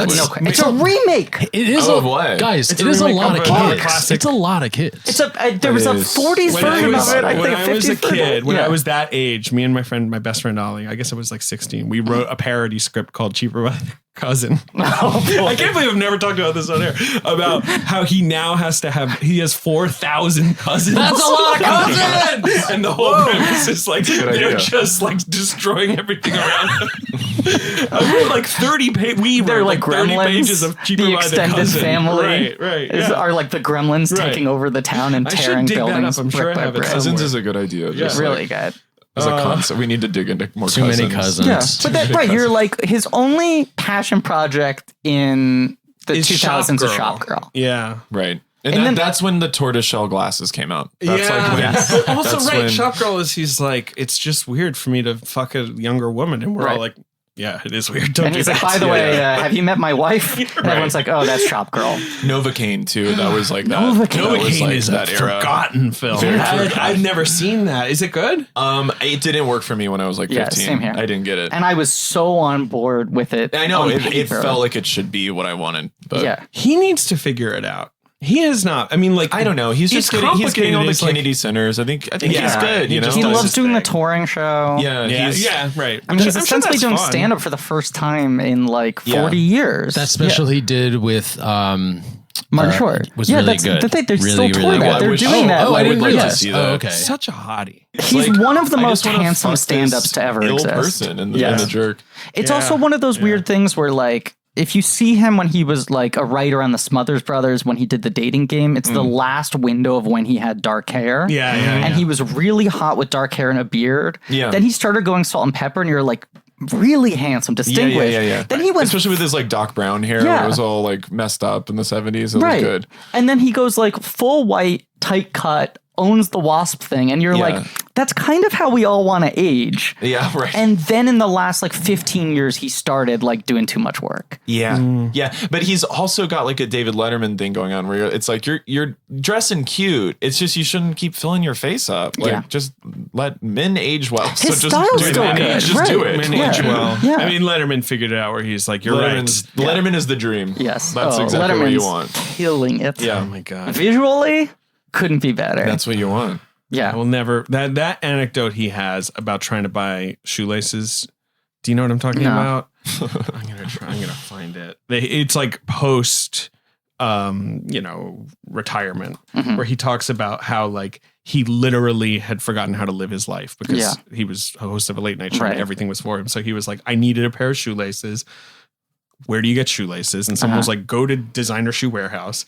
And he says, so I go there. It's a building the size of the Pentagon. It's enormous. If you took someone from a country that doesn't have this, like, and blindfolded them and put them in there, they would be like, you people are insane. Who needs this many shoes? It's sinful. It's one of those places where there's no employees, and now and then there's just like a pile of shoe boxes. So I go to the counter. I'm nosing around the counter, and there's shoelaces. This is after about an hour. So I'm waiting in line, and the woman checking people out says in a big voice, may I help our next shoe lover, please? Oh my God. And I just started to tremble. It's the greatest little short story in the world, just him trying to buy shoelaces. Oh, someone's Zoom calling us. Oh, sure. Accept. Bonjour. Oh, hello, a French person. Bonjour. Bonjour is French for good day. Je m'appelle François Truffaut. Oh, his name is Francois, the famous director and film critic, Francois Truffaut. Hello, welcome. You're an idol of mine. Okay. All right, well, the phone's ringing again. Hello? Hello. Yes? I'm Bob Balaban. Okay, Bob Balaban, from the character actor. Sorry, I'm late. I know Francois wanted to Zoom bomb you guys, and of course he doesn't speak English, so I thought I'd stand here as his translator. Of course, I see. You've got the duo from Close Encounters for the Third Kind, Francois Truffaut and Bob Balaban. This is a great honor. Thank you so much, especially since Francois Truffaut died before I was born, so I can't believe he's come back just for blank check. I went from being a translator to being a seance translator. Oh, I see. So you're right. He's communicating to you from the world beyond. Okay, this is a great premise. We've set it up perfectly, and I'm so thrilled. So what's up? Do you want to talk about cinema? Like, what do you think? How do you think things have gone in the last 35 years, Francois? It's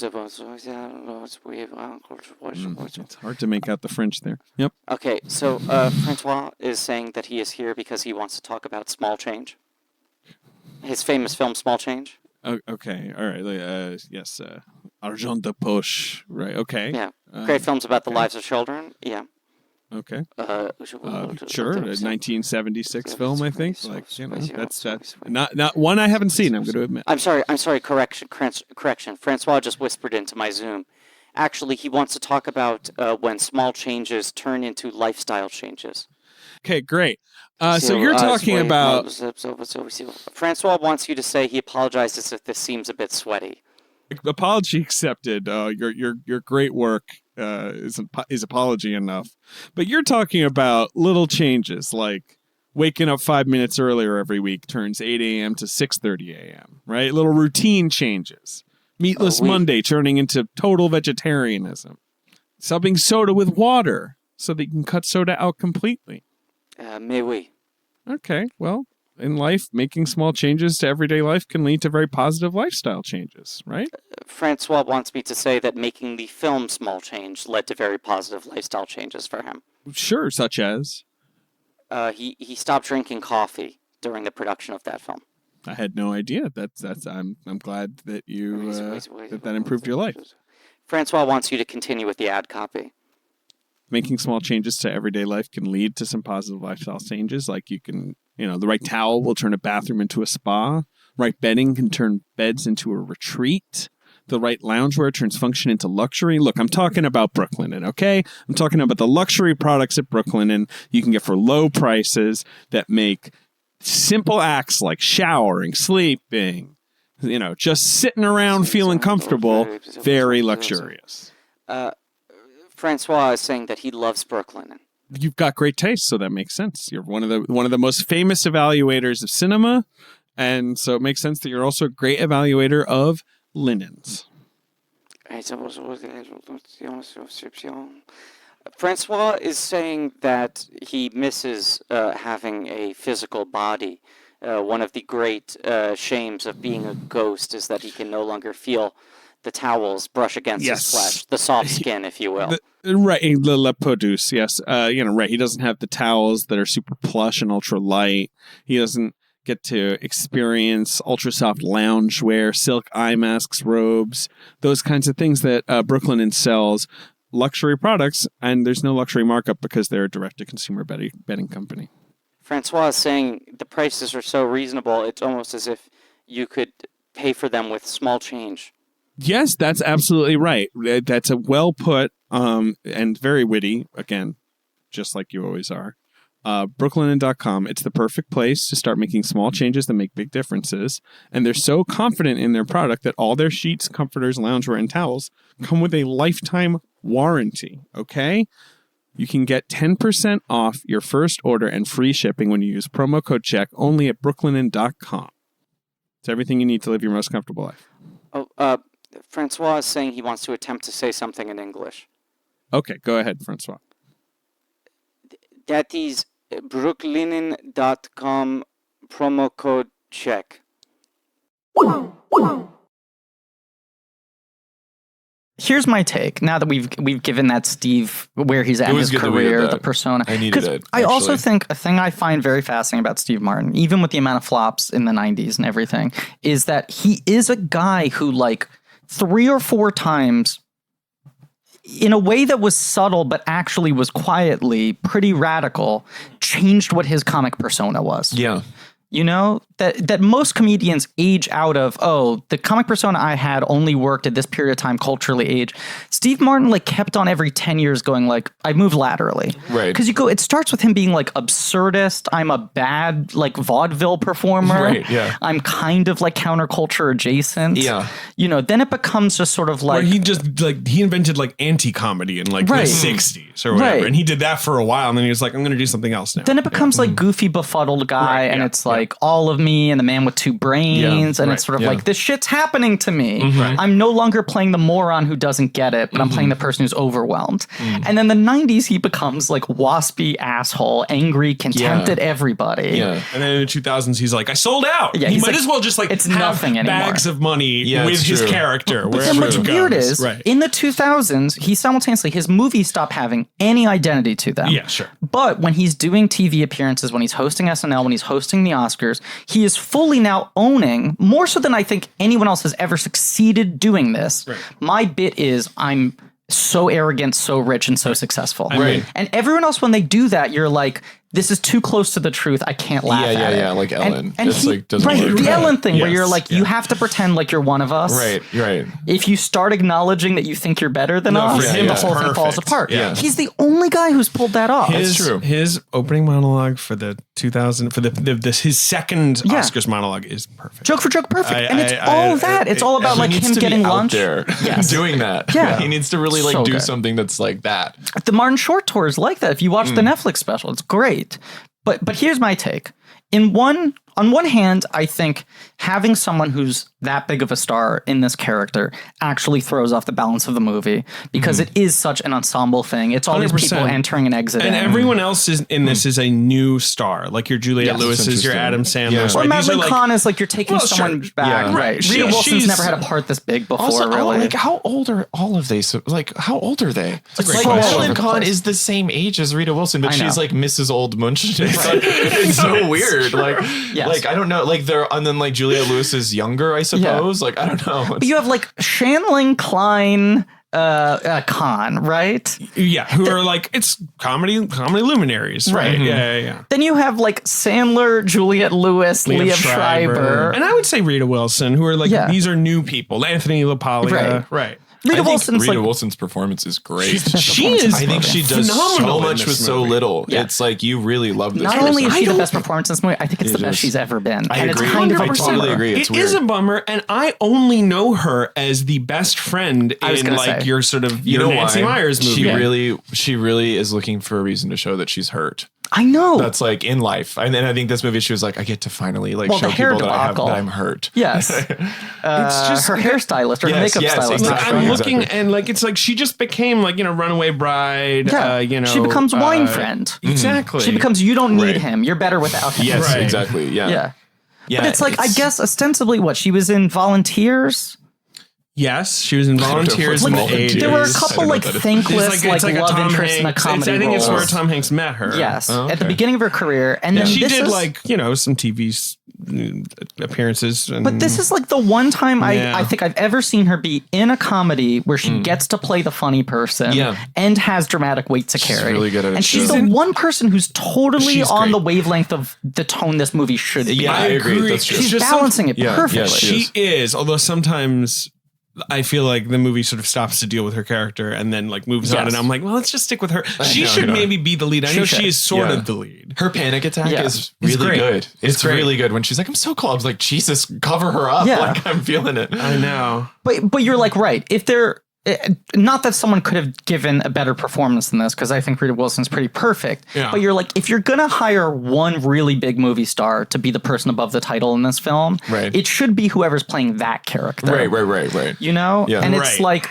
the Steve Martin character, by putting someone that big in the role, you're asking the audience to see everything through his eyes, which is kind of the least pleasant set of eyes to view it through. There's also just a weird arc to him where the movie begins. There's the rollerbladers, the trees crash into the empty. Right, there's the big accident. He's immediately angry he's like, at everyone. He's like, "Come on, guys! Like, it's Christmas. Can't we all be like, friends?" And I'm like, "Oh, so he's like a nice guy." And then immediately I'm like, "No, he's a jerk." Yeah, right. And then I work like doing a charitable job. He works in charity. I'm like, "Oh, so he's a nice guy." But I'm bad at it, and I seem to hate it. And then like, there's like the early Stephen Wright joke, which I do think is so funny, where Stephen Wright calls, "I'm going to kill myself. I've got a gun," and then you hear a gunshot, and then it goes dead. Yeah, and Steve Martin's like, if they're really upset, they call back, which I think is so funny. And then just standing there looking at it's a really good. They milk it. They milk it. And so I'm like, okay, so I'm not supposed to take them seriously as suicide prevention experts, right?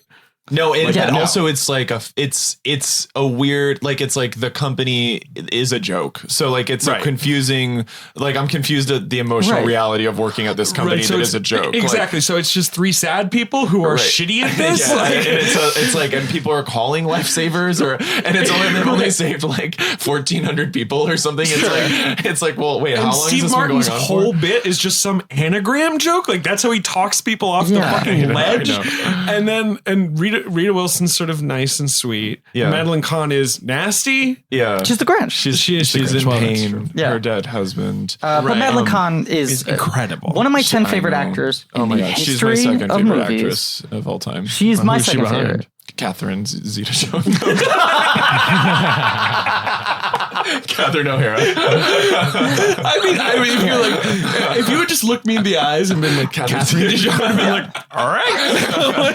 And then the podcast just ends. Sure, she's your favorite actress of all time. I'm Jenna Rollins, and then Madeline Kahn. Madeline Kahn's my second favorite actress of all time. But yes, in my top 10 in history, she's always shining. She's shining as much as she shines in everything. I mean, I think she actually shines more in Clue than she does in this movie. No question. I mean, but it's really great. So fucking good. In the Mel Brooks movie, she's transcendent. Absolutely. But Clue is more where you're like, here is someone in it. I think Clue is funny, but I do think that Clue is mediocre. Like, like the script. Clue, I have the same relationship with Clue where I'm like, I don't even know if it's good or not. Exactly. It is you so can in my tell DNA, that the script is kind of bad and that every performer is good and is just doing everything they can. And that the script wanted to be bad. The script is it was like an homage to bad. And you're like, okay. And Flames on the Side of My Face is something that she ad-libbed. Like, it's not in the script. And when you learn that, you're like, I see. Right. She says in this movie too, she's like, when she's like, don't you know Catherine loves you? She has smoldering lust. And it's like, that is all Mrs. White right now. Yes. You're like this smothering, like she loves these things. Her like improvised song she does when she's stuck in the elevator feels very much like that's so funny that's too. her. She's so what a gift. She's so funny. We were so lucky to have her. I think she's as good as any comedic performer that's ever existed, and I think she's not talked about in those terms because she was kind of egoless, because she was so much, and she's so tied to Brooks, and so people, and she was also she was her as like one of the Mel Brooks players, but also she was a supporting actress. Like she almost never was the lead. How many movies do you think she did, apart from My Little Pony and the American? But how many live performances do you think she did between this and Clue? Between this and Clue, 3? 1. Like she just never did movies.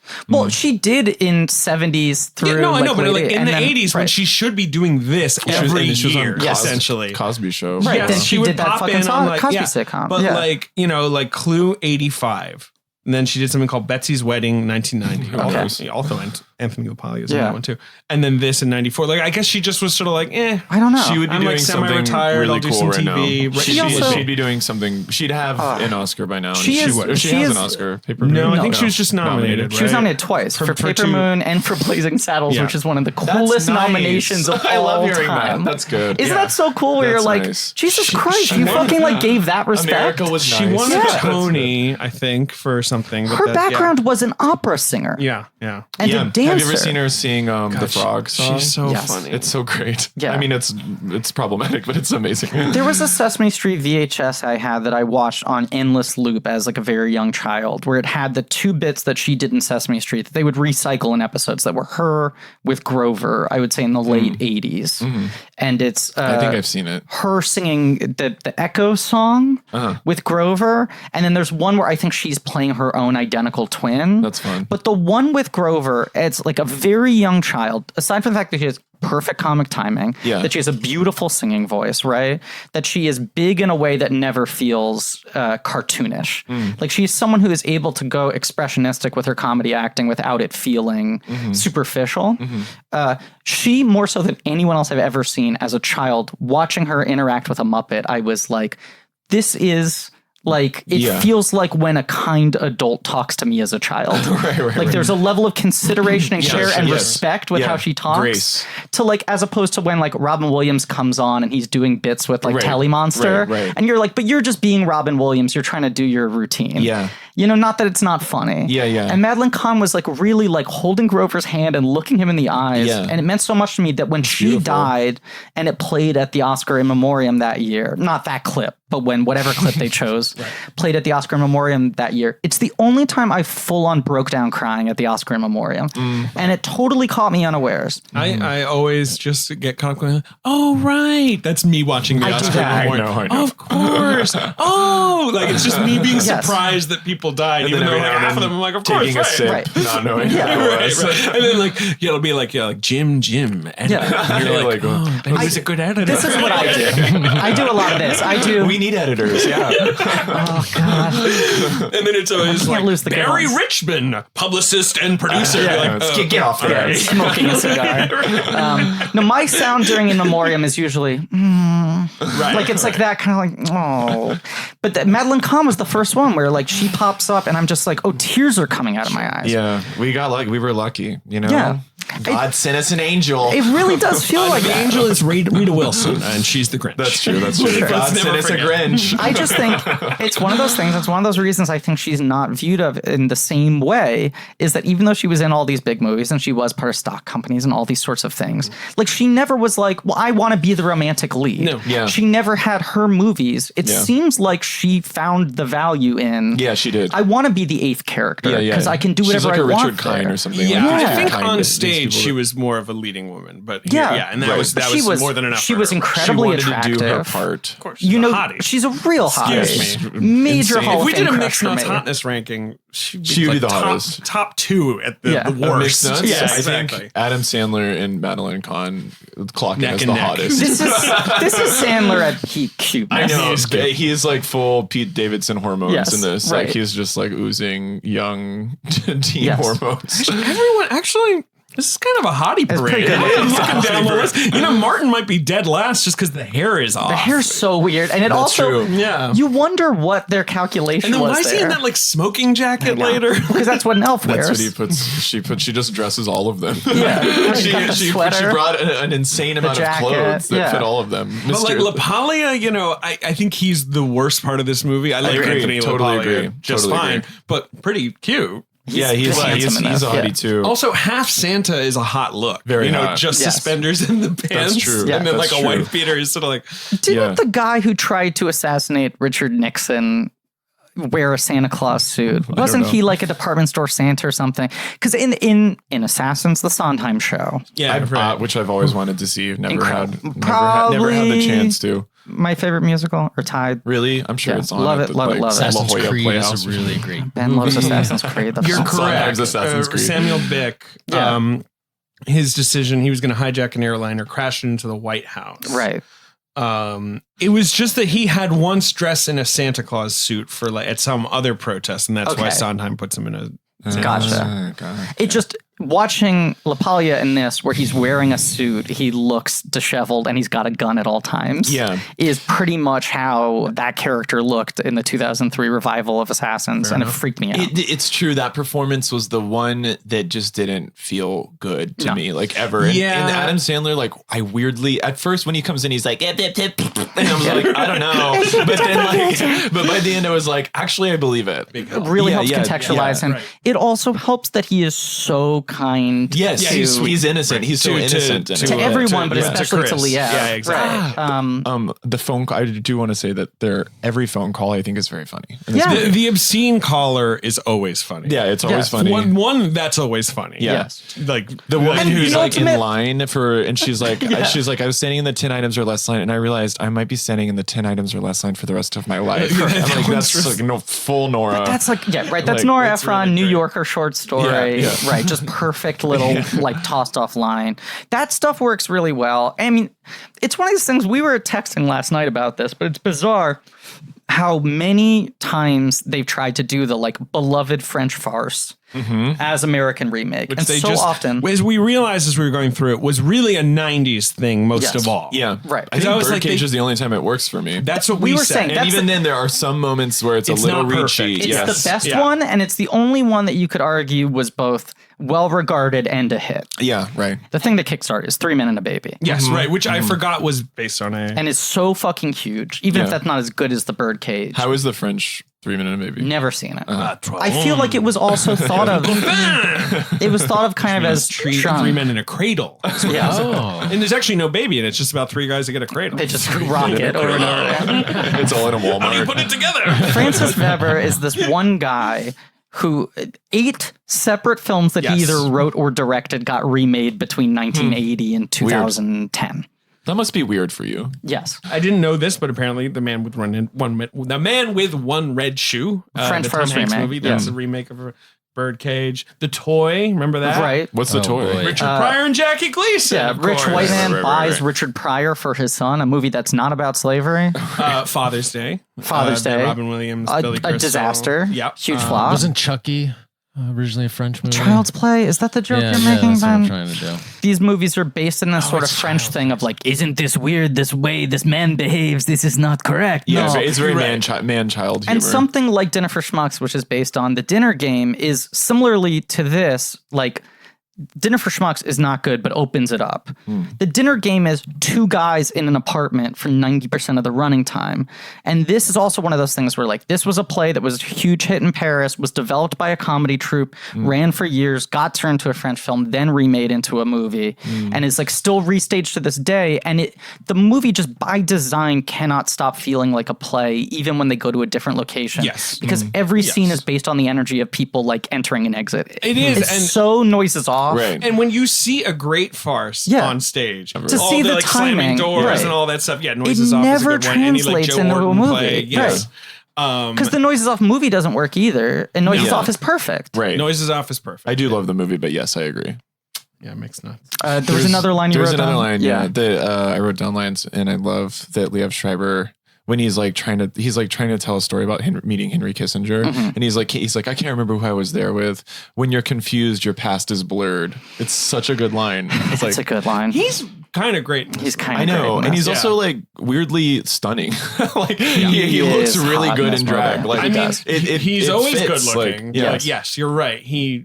Maybe that's why they cast him. Like that, he actually just had the look so down. Like, when they did the costume. His only credit before this was a TV movie that aired the week this came out. This is his first film role of any size, right? And it's putting so much on him. Yeah, in the trickiest character. He had been like a weird theater guy. Yeah, he was like he's like a Hampshire guy. An actor's like his actor. parents were hippies. Yeah, he went to Hampshire College and he went to Yale Drama. Yeah. Okay, so right. I think this movie is like, I think what I liked about it so much as a kid is that it just has such a strong feeling. Like it's like, it doesn't work for the majority of the movie.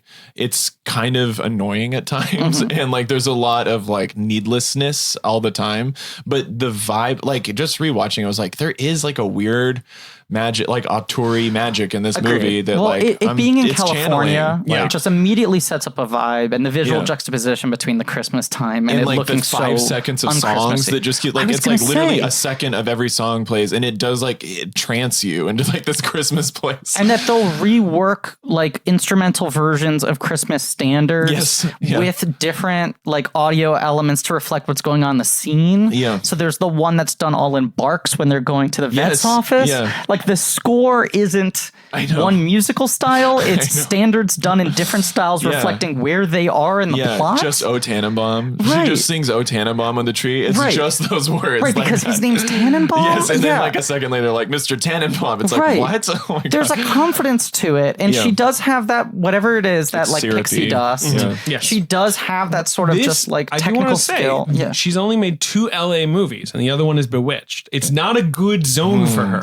She does not seem to like LA. Wow, no, Bewitched. she's been Upper West Side lately. Are you guys going to do Bewitched? We're doing them all. Yeah. We're doing them all. Okay. We're doing I them all. want to hear that. I forgot all about it. It's so insane. I mean, it is the movie that is like most resistant to following Occam's razor I have ever seen. Right. It is going so far out of its way to come up with the most complicated conceivable angle for every single scene. But we'll talk about it. But they're like, we should revive Bewitched, and everyone's like, don't do that. Yeah. Right. Not needed. And they're like, okay, but what if it's so fucking complicated? This convoluted high concept. She's actually a witch, but they're doing a reboot of Bewitched. And people, no, we already said no. We don't want any version. Right. Holy moly, that is what it's about. That's what it's about.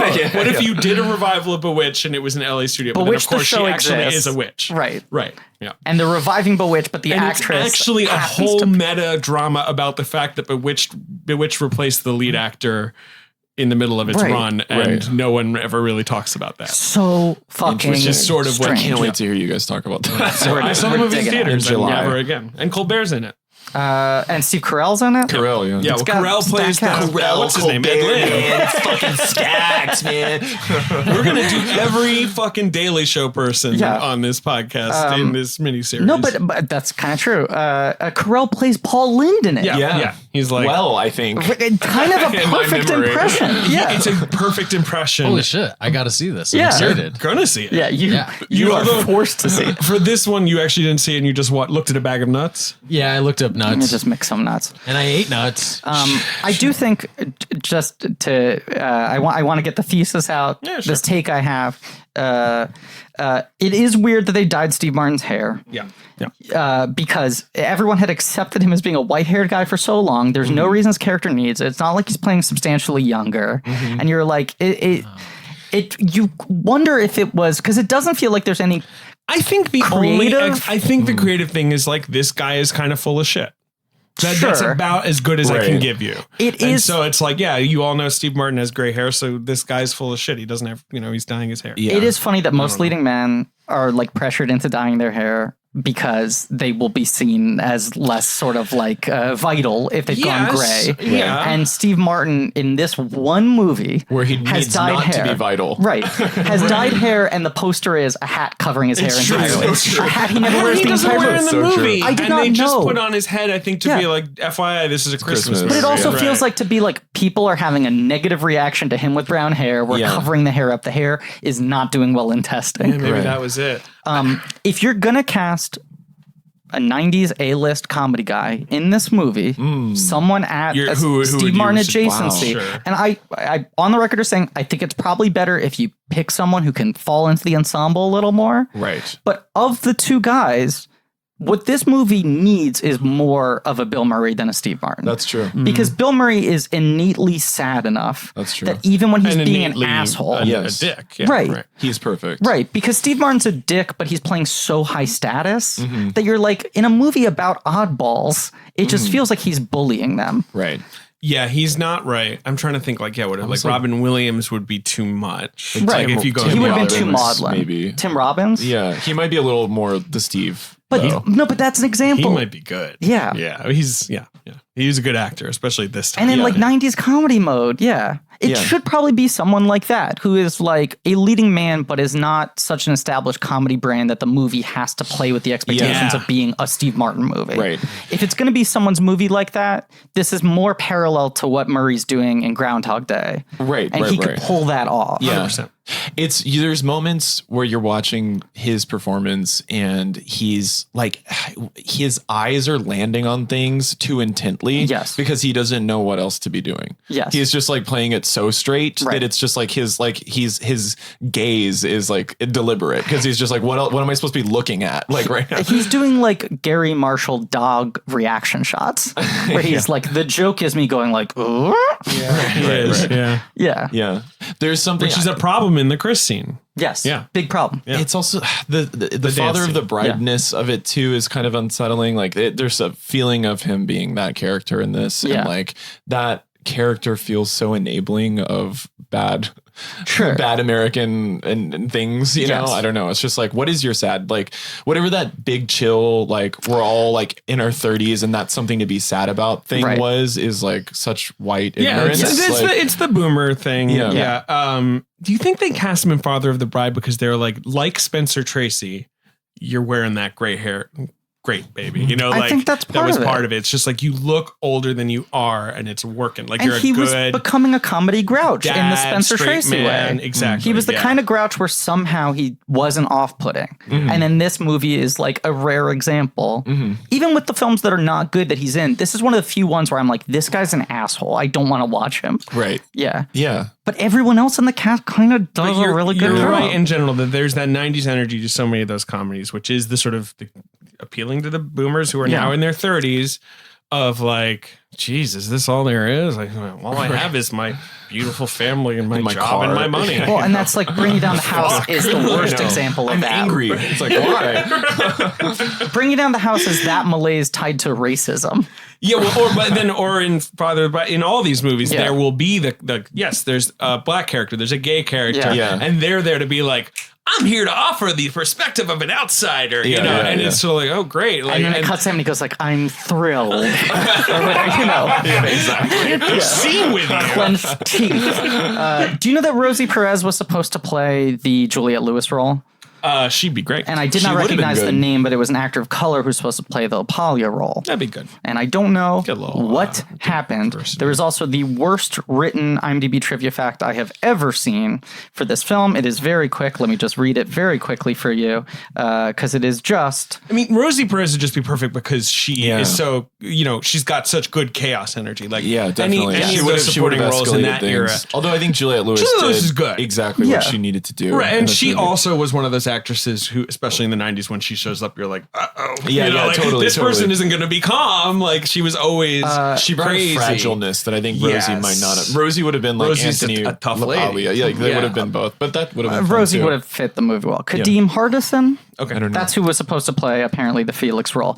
Here's the worst written trivia fact I've ever seen. It needed he was from a different world. He's playing on a different world. Yeah. That makes sense. Yes, Lapalli is the one needed, with, like, especially to drive home the point of like we're all different. 100%. But just like what's his character? He's a tough guy. Like he just doesn't make sense. And I don't mean this. It is kind of a criticism. It's this particular kind of thing that only works in like fucking French farce stuff. And when they they remake it and put it in here, we're like, what is this? Yeah. Where it's like, why is this guy swallowing the dog tranquilizers? Totally. There was no reason for him to get off the table. Yeah. There was no justification whatsoever. I know. We didn't even need to be watching him. Right.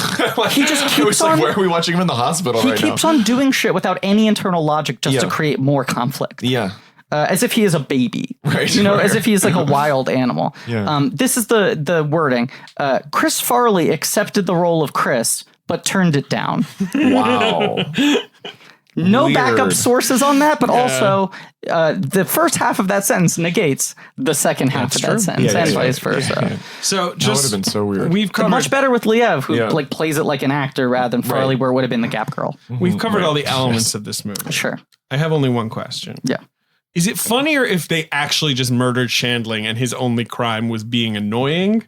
Or is it funnier to have that button of like, he was the murderer, that's been vaguely discussed throughout the movie, the Seaside Strangler. It is so weird It is so unnecessary. Right. Well, the moment where Juliette Lewis, this is another French farce thing. She's like, you have to empty the gun, and so she just fires a revolver wildly into a door. In 5 different directions. Yes, She cut a couple in the ceiling, a couple at the door. And then the joke, then you hear a buzzing, and Shandling was outside, and he got shot. I think it needs it. I think it needs it because it's weird that this farce, it's a farce, and that's the only setup payoff in the whole movie. Totally. Right. It's the only thing that comes full circle and makes you feel like this movie had a point. It is so funny though that the cops are like, not only are you not guilty, it's a full trial, and you're gonna get a reward. Yes. And they just look through his bag. They look through his bag and they go rope, and then somebody walkies another guy, and they're like, "Congrats, it's confirmed!"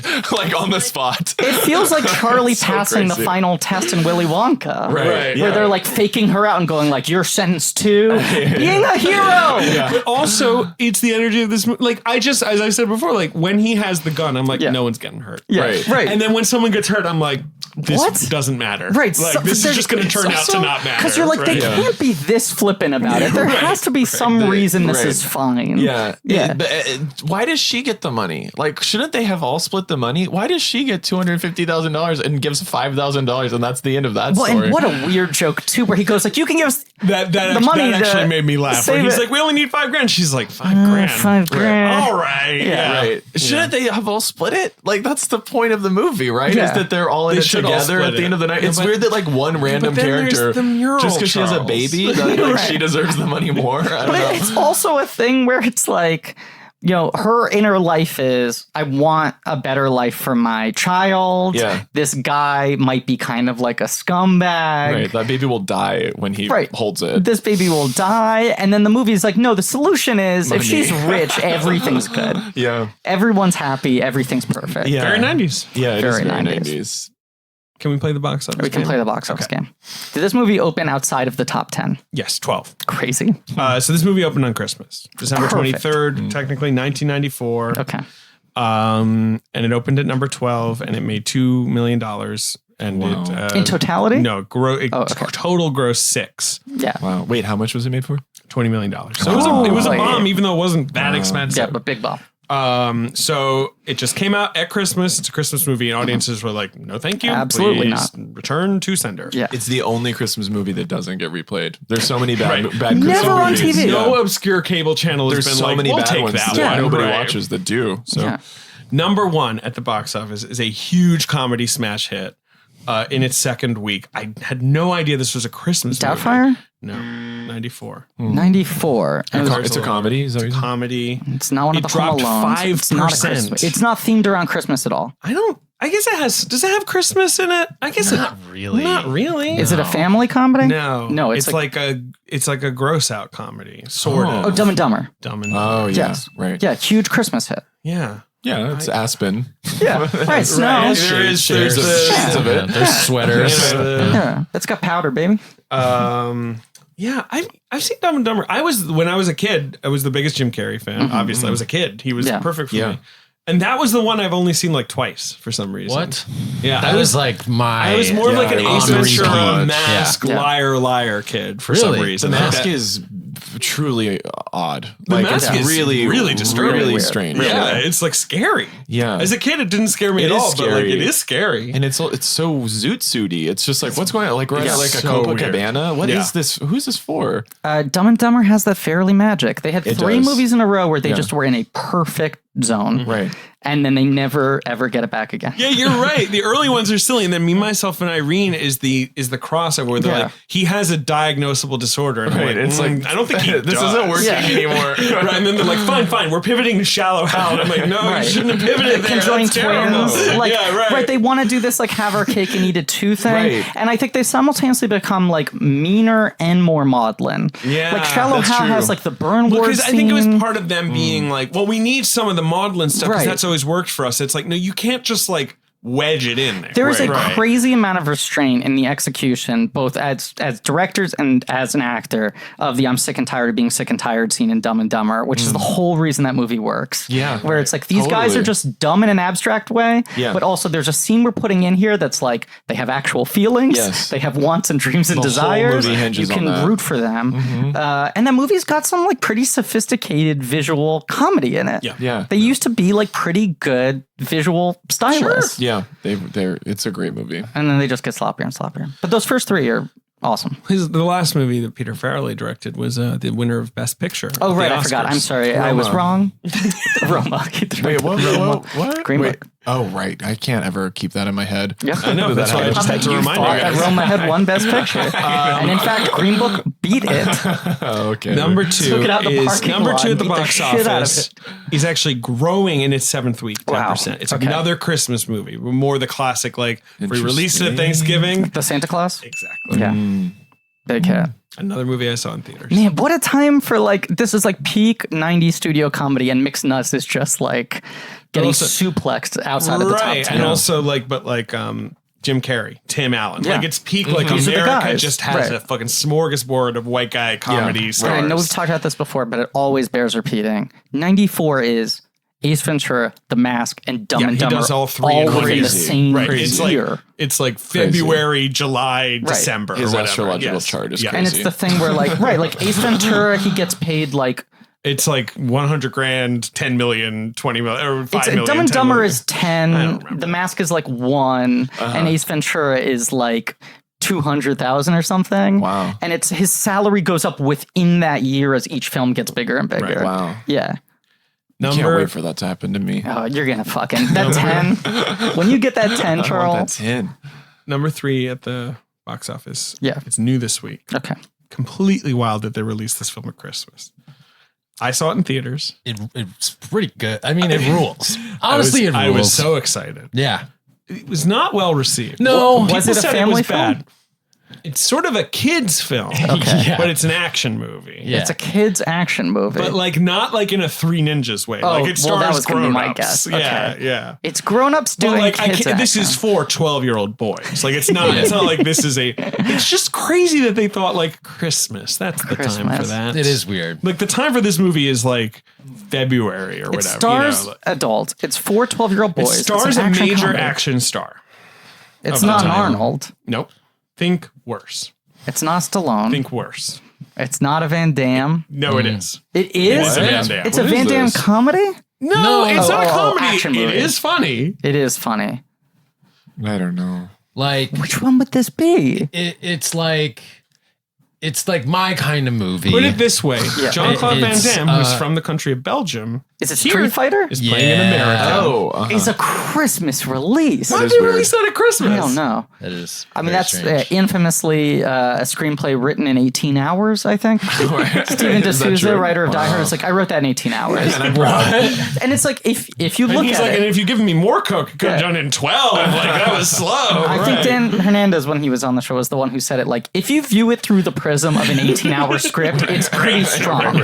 Like, it shows you how good the storytelling bones are in but Steven D'Souza. It's just so funny that they're like, let's make a video game movie. Agreed, we should. What about the one with no plot that's just guys who are ethnic stereotypes fight each other? And they're like, great. Okay, so let's start casting. First ethnic stereotype, American. Let's get Van Damme. That's their first decision. Oh, God. And then it's like, we got this guy. He's like a Thai dictator. I'm feeling Raul Julia at the end of his life. He's dying during that film. Yeah, he's really good in it. He's really like into it. He's really good in it. Yeah. And he's like dying during production. He's dead by the time the film comes out. Yeah. He said he felt too weak to do it. He's very skinny. And his son saw the script on the table and they were like, Dad, we love Street Fighter. And he was like, I gotta do it for the boys. Wow. It's the saddest scene where he gives this monologue where he's like, for you, when I visited your country, was the greatest. When I visited your town, it was the greatest day of your entire life. He gives this long. And he's like, and for me, it was a Tuesday. And it's so brilliant. He's so good. Even though the movie is dog shit. I think He's good though. I think he might have posthumously won the Saturn Award for Best Supporting Actor. That's possible. I mean, he's a legend. Yeah. But also, I think that's one of those movies where they were like, we have a $30 million budget. And then someone at the studio was like, we can get Van Damme, he'll cost 15. And they were like, great, we have a $15 million. It was like the Happy Birthday sign joke by Mulaney where they drew a big H. Right. They're like, this movie's going to be great. And then they hire Raul Julia. They're like, we don't have any money anymore. Wait, what are we going to do? 50% of the budget is those two actors, and everyone else in the movie is like a monster in a tech warehouse. They couldn't afford any of it. Yeah, the rest of it is like, call the WWE and see if anyone's like injured right now, like and just wants to wear a jumpsuit. What's the cheapest colored fur we can buy? Just shot in a hospice. Yeah. In Raul Julia's hospice. Number 4 at the box office. Yes. Is just, it's the greatest kind of movie for Christmas, which is all of these are either actually good Christmas movies or actually the worst Christmas movies. Well, nothing in between. Christmas, who doesn't want to see a film about sexual power dynamics in the office and virtual Disclosure? reality? Oh, interesting. What the fuck is Christmas '94? Disclosure, which time. is like someone walks into a studio, or Michael Crichton, I guess, and is like, we all know about sexual harassment. Everyone's like, yeah. It's like, but what if a man was harassed by a woman? And they're like, what? This thing, Christmas. Walk out Christmas. Big.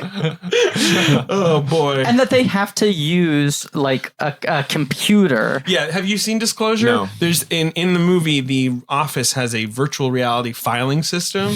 And so you like put on goggles to like go into it. That'd be so and annoying. so, but You you'll have to see physically That'd be so file annoying to have. digital there's like files. an avatar of like a person just sliding with like Demi Moore's face, who's just like, Yeah. it's the But weirdest the thing in the world. harassment happens within it, right? They have to replay. No, the harassment is just her being like, hey, I want to fuck you. I don't know. Yeah, I have maybe seen that movie. Here it is. Oh my God, I love it. The weirdest Oh, movie. you know what? I've bizarre. seen this image and not known what it's from. And like Dennis Miller is also in Yeah. it. But he's just there to be like, this Demi Moore, she's a hot. You know, It's like, also very weird after like a decade run of Michael Douglas killing it as the scummiest guy in the world to be like, now he's a victim. Right. You know, like all these movies like Fatal Attraction where it's like, root for this piece of shit. You know, and then this one it's like, he's only been done wrong. He's a saint. yeah, there's the poster. One of the most Oh, wow. That's a good poster. It is kind of insane And is it a Barry Levinson insane. movie? Yeah, that's right. Interesting. Sex is power. Interesting. It's a Barry Levinson, Michael Crichton, gender flipped, sexual harassment, office place Christmas. drama With VR. with VR. That got released at Christmas. Yeah, Christmas release. Number 5 at the box office is another film that I saw in theaters. It is a comedy. It is for children. It is starring a child. Is it a Mac? Is it? It's not Home Alone 2. Richie Rich. Bingo. Okay. And the funniest thing about it is that it was styled that like the C's were like little cents. Oh, yeah. Yeah. But that's really funny because like cents are not They're money. nothing. They're not That's worth true. very much. Yeah. Very This true. guy's got so many pennies. Yeah, there Kid are wipes his no blow with S's. pennies. The Yeah. only things I remember about No Richie S's, Rich are yeah. is that his father has created some sort of Mount Rushmore of the family, That's and the there's best a laser, part, yeah. right? The movie ends like North by There's like a Northwest, North by where John Northwest. Larroquette is. I remember all hanging that, from and it. Me that too. he has a McDonald's in his house. It's the number one detail that everyone roller remembers. coaster, That I too. remember. I will remember the day blew my I mind. die. I mean, wait, he's this rich? Yeah, right. I know they told me this guy's got trillions, but he's got a fucking McDonald's. The staff is just there waiting for him to show up once a day. No, he's fucked up. Because he It's opens not the even about being doors. Rich. He's There are insane. 4 registers. You're right. And there's someone at each register. They're just there all day. The best part of that movie is the singing when they're like, we ain't got a barrel of money. Do you remember that? They're like, they have to like sing for their life at the end. Wow. The family. It's really good. Like John Larroquette's gonna kill them and they all sing. Oh, yes, I do remember Christine that now. Ebersole At sings. It's really gunpoint, good. Christine Yeah. Ebersole and Fred Herman. It's the best yeah. part. Here's some other movies. You had Little Women, the 94 Little Women. That's opening Edward this Herman, week, yes. Christmas. You have a movie called Speechless with Michael Keaton and Gina Davis. It's I've about never seen it. political speechwriters. There you go. It's okay. You've got the Wesley Snipes U.S. Marshal drama Drop Zone, which I have never seen. You've got Nell, Yeah, there Jodie you go. Foster speaking Babel language. Yeah. and you got a little movie called Mixed Nuts opening at number 12. Wow. This might be one of the From best TriStar. box office games we've ever played. This is a good one. In This terms is a of how weird 10, yeah. It's just always so weird because now it's like, what's coming out of Christmas? A couple family movies, a couple franchise movies, Right. Yeah. you know, right? Like some cartoons. Yeah. Back then, the Nell choices that were made at Disclosure. Christmas are so strange. Right, like Disclosure, you're like, I guess we need a movie for childless adults. Yeah, I just gotta go Right. to the theater Then- and get so mad at me more. Right. Richie Rich's, I guess Macaulay Culkin is the Will Smith of Christmas now. Right. Like he's Right. killed it a Yeah, couple yeah. times at Christmas. Yeah. You got to release his movies then. Santa Claus has been off the longest. It's a Thanksgiving release that's just right. doing well. I mean, Dumb and Dumber makes no sense as a Christmas movie. Yeah. Mixed Nuts is like the worst Christmas movie. You also have Junior, which was a bomb. Right. But has only been Junior out for was a a month. bomb. Yeah. It really was. It was a flop. It was in the video store like it had done well. It was. It was always because hanging that out. movie, It had it was so made much for fun. video. Right. Right. Got a big tummy. Yeah. And Danny DeVito's right there to be like, Something- it's a baby. Like Yeah. he's listening. Right. to the And tummy. Arnold's says also everything. like 2 for 2 with comedies at that point. Yeah. 2 Reitman Yeah. comedies that were huge. And Right. they're like, here we go, closing out the trilogy. In this one, Arnold Schwarzenegger is a scientist and an everyman. And people were like, okay, already the male pregnancy thing is going to be a lot to handle. No, but I do love You can't those go like, ones where look, he's I like, am just a handpicked scientist. It's so my work-life balance is out of whack. My Right. name is like John Laser. Like, he's Because the first 2 Reitman comedies are totally playing off the do you fact want to that go get a salad? the first 2 He's a Reitman big guy. Schwarzenegger Yeah, are like, yeah, he's a yeah, big guy, right. he's Twins weird, in he sounds like a kindergarten, robot. right. And then Reitman's like, I'm telling you, I think this guy's got a light comedic touch.